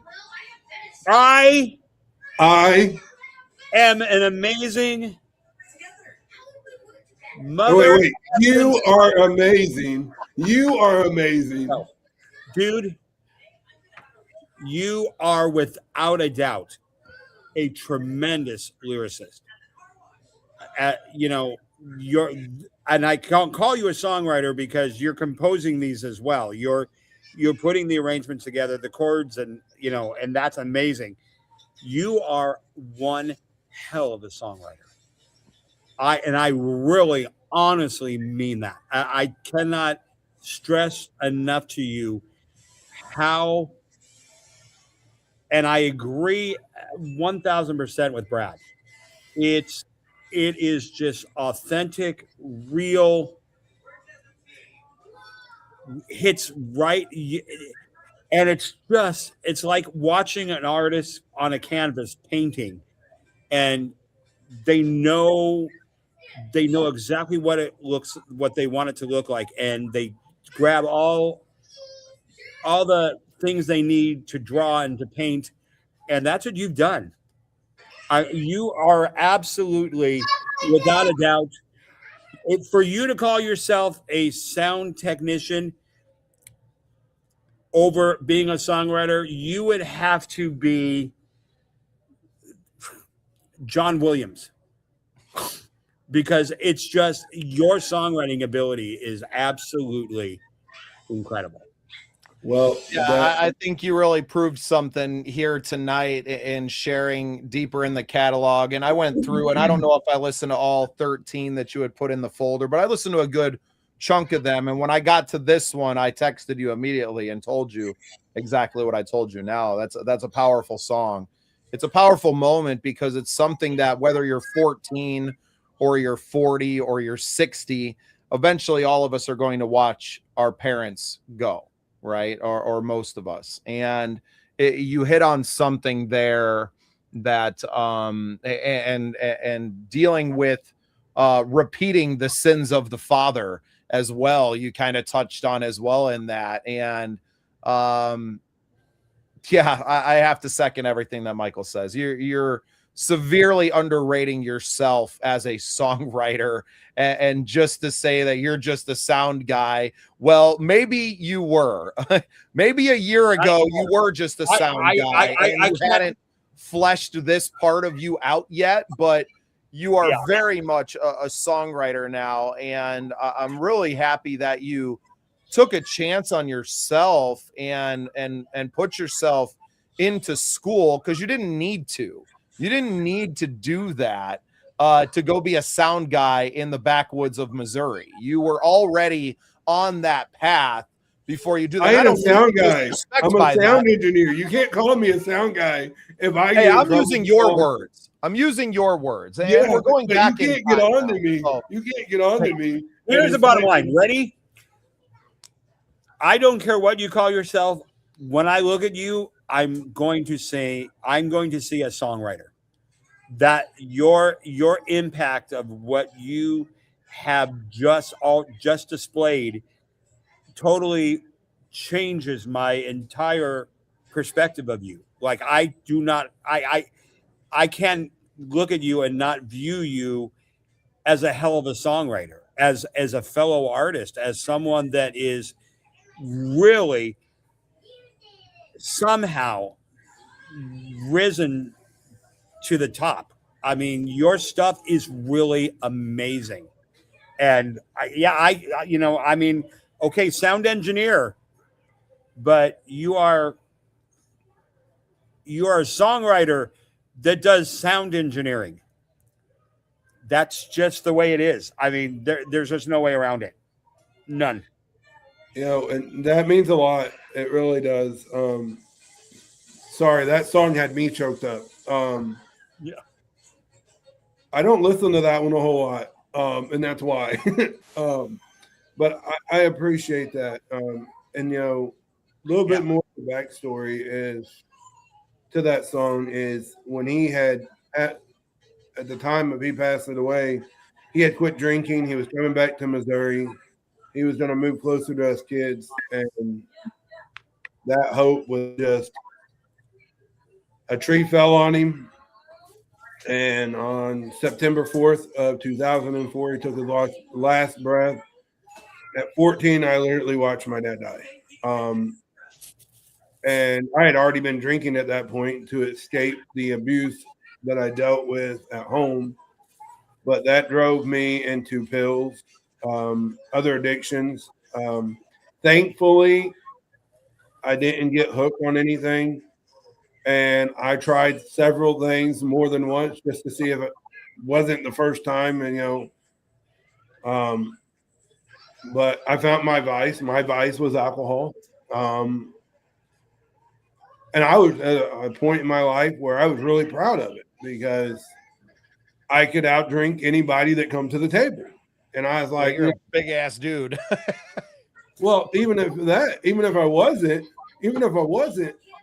I was Well, there was thought no in amount of holy alcohol that was going to drown the pain of getting the shit kicked out of you and your home, and then losing your father when you thought you were, for the first time really in your life, getting the father you felt like you deserved. Yeah. And to have that kind of ripped away from you, that's tough. Of course this song would choke you up. But I think that's exactly, to Michael's point, that's how we know you're a songwriter, because you were able to take all of that pain and get it out of you into words. And maybe you didn't like grab a guitar like I would, or sit at a piano and flesh all of that out in the moment, but you wrote the words down that eventually became this beautiful song, and would no doubt resonate with others, right? Like it resonated with all three of us sitting here. Plus, I know Jeremy, chimed in with the comments as well. Like, you're doing what every songwriter wishes to do, which is to connect their experience with others' experience. I'm just glad I snuck in, because like I said, I feel like I know you better. Not that I didn't like you, not that I didn't respect it, but I really had no clue, and I don't think you really do either, how really effective of a sound guy. How stop it! Yeah. Fuck. Shit.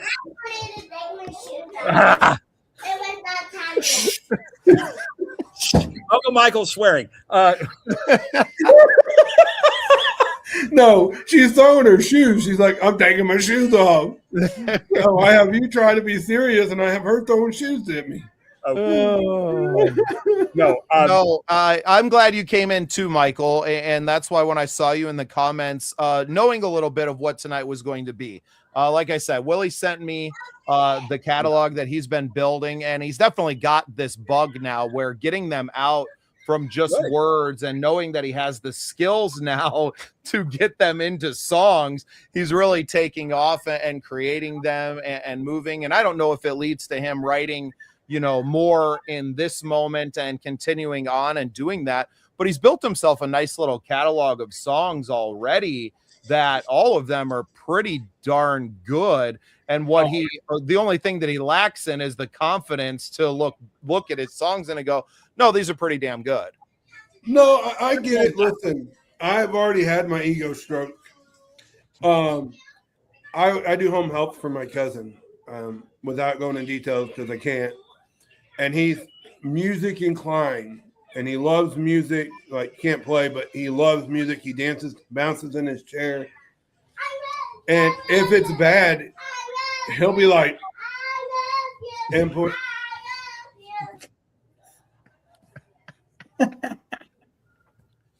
I love you. We love you too, Cheyenne. You are the highlight of my week. I love you. Here's that song, shoe. If he don't like a song, he'll point at the TV, because I play everything through YouTube or Spotify or whatever.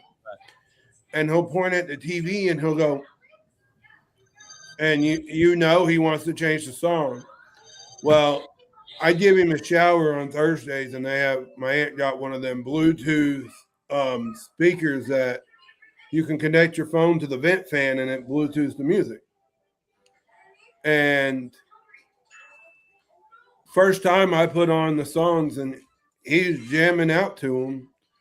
So I was like, okay, so maybe, that was my first stroke of my ego, that he ain't telling me no and changing the song, so it must be okay. But, obviously my end goal is, let's just face it, I'm a people's person. If Michael could get me to where I could perform and wholeheartedly sound good at doing it, wholeheartedly, I would ditch sound engineering. Now he wants to be a rock star, Michael. That's where we've gotten to now. No, He no. says if you give him 1,000 free hours of vocal lessons, Listen, we might change some music for some singing lessons, okay? No. No. Okay, listen. Here's we the might. here's the deal. Here's the dilemma. You have presented the songs to us as the way you hear them in your head. Yeah. So my job as any type of vocal coach would be like if somebody came to me and they were a low alto and they wanted to sing, something from the Phantom of the Opera, and they're like, I heard you're a good coach, so you make me sing like Christine and Phantom. You have written music that would be hard for a professional singer to sing. Oh, yeah, for sure. Okay. So I can't say that it couldn't happen, but as I've always told somebody, and there are teachers out there that are like, if you work with me, I can teach you how to hit the biggest, highest notes for as long as you want. And, no note is out of reach, because that's bullshit. You can't make a tuba a flute. I don't give a shit how much you try. I don't care what you paint it. A tuba is a tuba. It's not ever going to sound like a flute. So, see, and I know this. That would be the only the hard thing is we could get you to sing the songs, but we would have to arrange them in a way that you really shine. You know what I'm saying? I wouldn't, honestly. There is one, two. Diane's gonna sing one for you, Dad. She's trying to show the you. thing is, I know I couldn't sing any of these. And it ain't that I want you to get me to where I can sing Little Sam's Second Chances, okay? I want to know where my level is. So then I can start making stuff to that level to where I can still put stuff out that other people can sing, but I can also write my own stuff, and if I desire to pursue that. But let's just be honest. I am a people person, and we know I would work the crowd. You're so cute. No. I have an ego. Where do you think Wild Willie come from? I have an ego, okay? I wasn't asking this any questions. ego would and I think my daughter's developing the ego too, to be honest. She's like, okay, so here's the deal. I would love to sit down and work with you, and I heard enough to know that there's something there.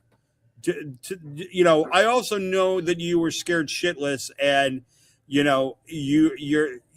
so you're not gonna fully give me. You were getting threatened with a shoe while you were trying to do it as well. So not just that, serious direct. Put on the spot. Somebody won't mention any names.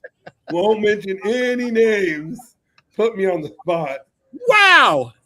I thought you performed admirably. I thought you did, but Bubba, don't do that to him again.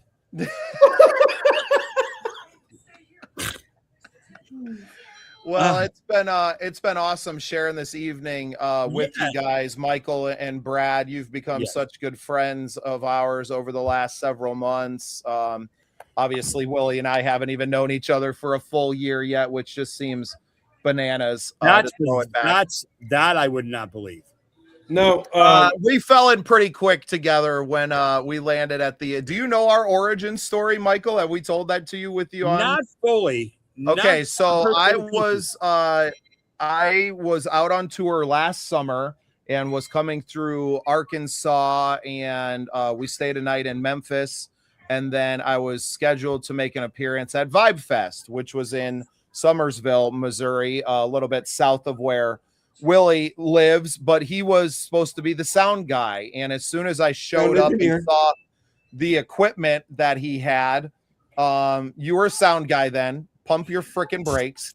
I showed up with most of the equipment that we needed to actually run the show, and realizing that I wasn't coming to him from a place of I'm better than you or that I know better, was like, hey, this is how I think we should do it.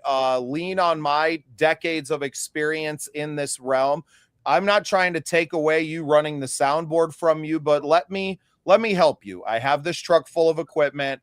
Let me set it up. Let me help you. Let me be an extra set of eyes and ears, and do what I can to do that. And I think there was a lot of growth, and we just fell in. You know how it is in the music world, Michael. When you fall in with someone and you realize you're not just the shared mission at hand, but your shared values as men, and spending 2 weeks sweating, or 2 days, 3 days sweating it out in the midsummer Missouri stickiness. You get to know the measure of a man, and Willie was just a joy to work with and to work alongside. He took direction very well. And then in leaving there, he was, hey, hon, he was like, hey, I'm thinking about starting a podcast. And it was, my podcast was, I guess, over a year old at that point, technically speaking, but I was really coming into my own then of going, no, this isn't just for me. This is for anyone. And knowing how well Willie had done with all of the artists on the stage, and his passion for the independent music scene. And Willie, when he had come to me with the idea for his show, is like bringing on artists, but really bringing on anyone that music had saved them, had affected them, and had pulled them out of a darkness and into the light. And I was like, it's a great idea for a show. And he gave me a huge push. Yeah, and it took a lot because he's a big guy. Smaller now. I know you've been losing a lot of weight, Willie, and congratulations to you. I will say that when I saw you in Detroit, you looked fantastic in a suit jacket as well. Looked even better when you got to step on stage and accept your award. And it's one of the highlights of my year so far, and will be through the end of it, to be able to stand up there and to call your name and to hand that trophy to you and to watch you deliver your acceptance speech. That's a major highlight for me. And to deliver that, and to be there, it was important. It's important for people to be recognized for what they do. And Michael, not to make it about you here as well, but a big congratulations to you on the recognition that you've been receiving, not just from us here at the Scene Projects, but worldwide, with these different, awards that you've been receiving. And the recognition is everything. And it's why we do what we do, right? Like, it's why we're all here, is to see each other, is to pat each other on the back, and to stroke whatever we're stroking here at this point. It matters. No, we got a problem. It matters. It matters in the wider world. Outwardly, it matters inwardly, to build that confidence. And to be able to grow now as an artist yourself, Willie, as a songwriter, I think is going to be really incredible to watch, because I think you're off to one hell of a start. They're amazing. I would never have ever guessed, although he did say he's been doing writing, poetry, and a lot of these came from that. There is, but I would never have imagined that this wasn't somebody that had been songwriting for well into a decade and just hadn't done anything with it, because it's incredible stuff. Listen, I owe some of that to you, Michael. No, your songs that you played on Love Noise are kind of what originally got my wheels turning. Wow. Because I related to your music and your story behind your music. It may not have been that country genre that I like, but I related nonetheless. But so then that got my wheels turning. And then I get into these classes like principles of recording and principles of music and counting bars and charting songs. And the first time I messaged Bubba and I was like, how do I do this? So, you know, to me, it's about growth and challenging myself. Right. Because when I went to Bubba about doing the podcast, he told me not to rip off Nike, but just do it. 3 days after that conversation, my first episode went out. Hey, what in the world? Settle down over there. But if you jump on my bed, I'm taking the iPad. She's had it now. She's He going is on. now saying, I'm in charge. I have sat and waited. That's right. I've been more You than jump patient, on my Daddy. bed, I'm taking the iPad. Then you better stop. Oh, he broke Well, out the before iPad Willie has now. to beat a small child, I think. But, hold on, we'll say one thing real quick. On my version of what Bubba said is when we met at Vibe Fest, he was real. Like, he come to me, we used some of his equipment, some of my equipment, and we made a really good set, a really good team. And when he come to me, yeah, I was hired to run the sound.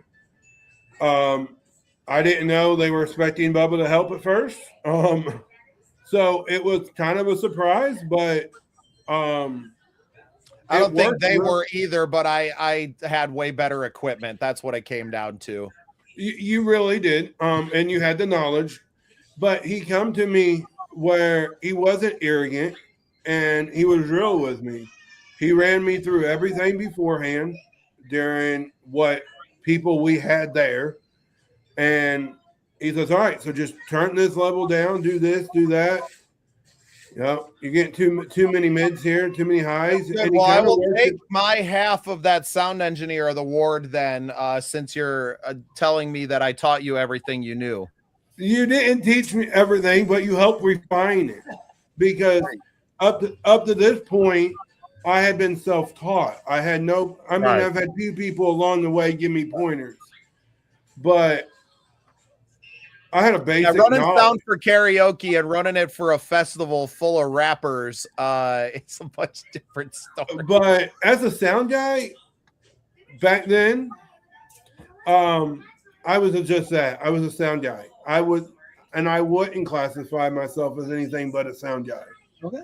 But the knowledge that I have achieved through Bubba and now through my school, oh yeah, I'm wholeheartedly, I'm a sound engineer. But when I met Bubba, he was one of them people that I met and I felt like I knew my whole life. It was definitely a past life kind of moment, Michael, and it was really and now look what's come of it. You know, Willie, through thick and thin of this network, has been the only one really from that time that has never left. He's always been right there. He's been personally monetarily invested in this thing from, you know, his kind of first moments in this, and continues to be. And what we're growing here, and maybe everyone doesn't see it, and I'll do my best to kind of, you know, lay my vision out, but our ability within the scene projects, with the academy, with the management side, with, you know, Brad and Music Mogul AI and Phoenix Rise and AJ, and what we're building here is to be able to take someone from, I want to be a performer and I've never sung a song in my life. You can literally fall into our family and we can take you from that all the way through to being a touring artist. Now, that's not to say that it's going to happen overnight or even within the span of a year or even 3 years. But I think within 5 years, anyone who was willing to put that effort in, we have all of the resources now in our community. And I think, to me, that's what I was always trying to prove, is like my network and the people around me are more than talented enough and are more than knowledgeable enough to be able to bring anyone up a level. And it's all, some of us are at different levels ourselves in there.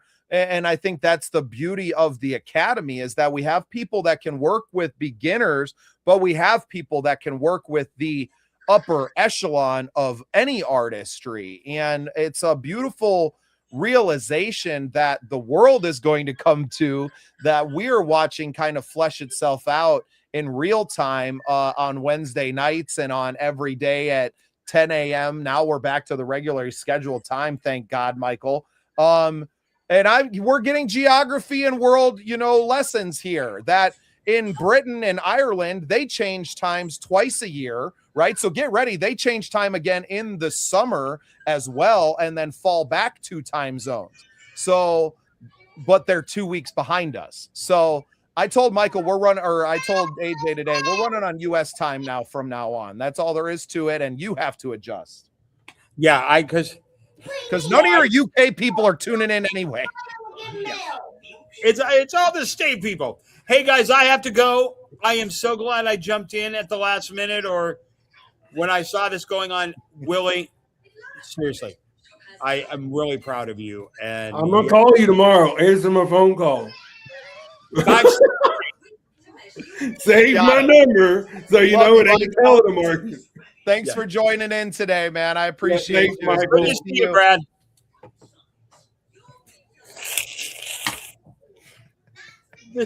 I'm on mute. Sorry. Thank you as well. I was on mute. All right, guys. Take care. See ya. See you soon. Bye. Thanks, guys. I love this family. Brad, any parting shots from you, even though you get the last word on every episode of Love Noise with your beautiful mug on our outro. But anything for the young Willie here in his career? I just recommend that you keep going. You know, maybe dig in a little bit, man. Like he said, you are a songwriter and you need to keep going with that. Stick with it. Yeah, if Full Sail offers any songwriting courses that you can take to add into all of the other stuff that you're doing, might be worth looking into, right? Hone that skill, sharpen that sword, man. You're off to a hell of a start. Yep. I appreciate that, guys. I really do. And thanks, Nate. They were talking. I didn't want to be rude. Thanks for the compliment. We ain't never getting rich. There's no money in music, but he might be a little more famous than he is now. And how much more famous can you get in a town of 350? Listen, I don't live in that town anymore, but I'm very popular. There's 1,000 people in my town now. I don't know how many people are in Salem, to be honest. Hey, Siri, what's the population of Salem, Missouri? There's 4,600 people in Salem. Ooh, we living in a big city. It is when you're used to 390 or 50 people. It used to be 351, but the town dog died. Awesome show, Willie. Thank you for being courageous enough to not just share your songs, but to sing a little bit for us tonight, to really put yourself out there in a different light. I think all of us are obviously used to you being producer extraordinaire and podcaster and sound engineer of the year. But to see you in this light, to learn a little bit more of your story and to have it shared in song, I think is so much more powerful. So appreciate you, brother. It's been a joy tonight. And I appreciate it. Thank you for letting me share and all the positive and feedback. Awesome. Keep it up. Yeah. For my co-host, Brad Stewart, and our co-host / guest tonight, Wild Willie, my name is Bubba Starts. You've been tuning in to the Scene Projects TV, and we're so grateful to have you here as a part of Love Noise, presented by the Midwest Original Music Organization. It's been an incredible night tonight, and I'm really grateful that we all got to share it. A shout out to Michael Cagle for jumping out there with us, and everybody for tuning in. Jeremy here in South Dakota, Nate down there in Missouri as well, my wife Danielle, and we had a couple of special first-time tuners in as well with Sheena and Angela. So appreciate everybody. Thanks for tuning in. We will see you next Wednesday on Love Noise. Make sure you're tuning into the Scene Projects YouTube channel tomorrow for for another episode of Unsigned Spotlight with Michael Cagle and, of course, our brother AJ Waller across the pond. And we are very, very grateful for everyone that continues to be part of this growing community. It's our pleasure to keep bringing independent music to the forefront of culture. And we ain't stopping now. So love you guys. Have a great night. And we'll see you next time on Love Noise. Yep.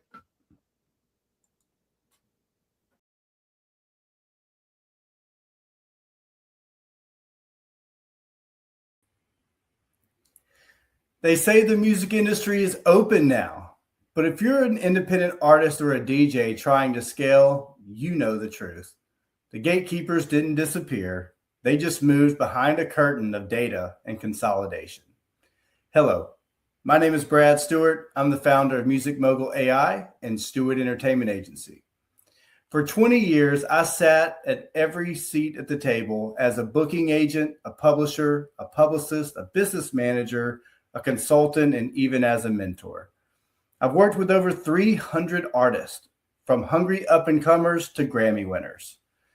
After the world stopped in 2020, I went looking for the tools to run my agency for this new world.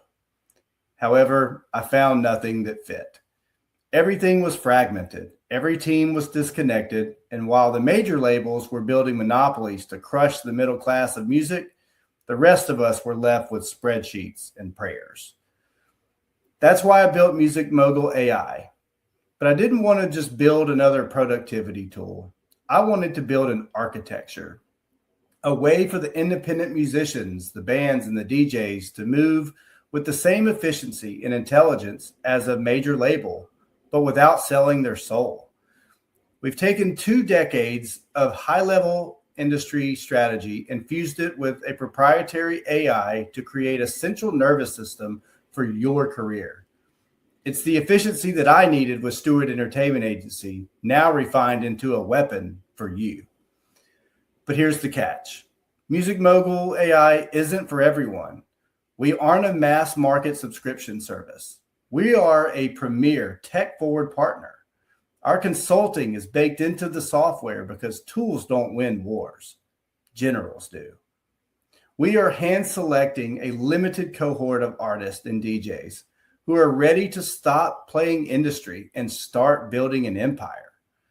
We are licensing this technology even to major agencies next year. But for right now, the advantage belongs to the independents.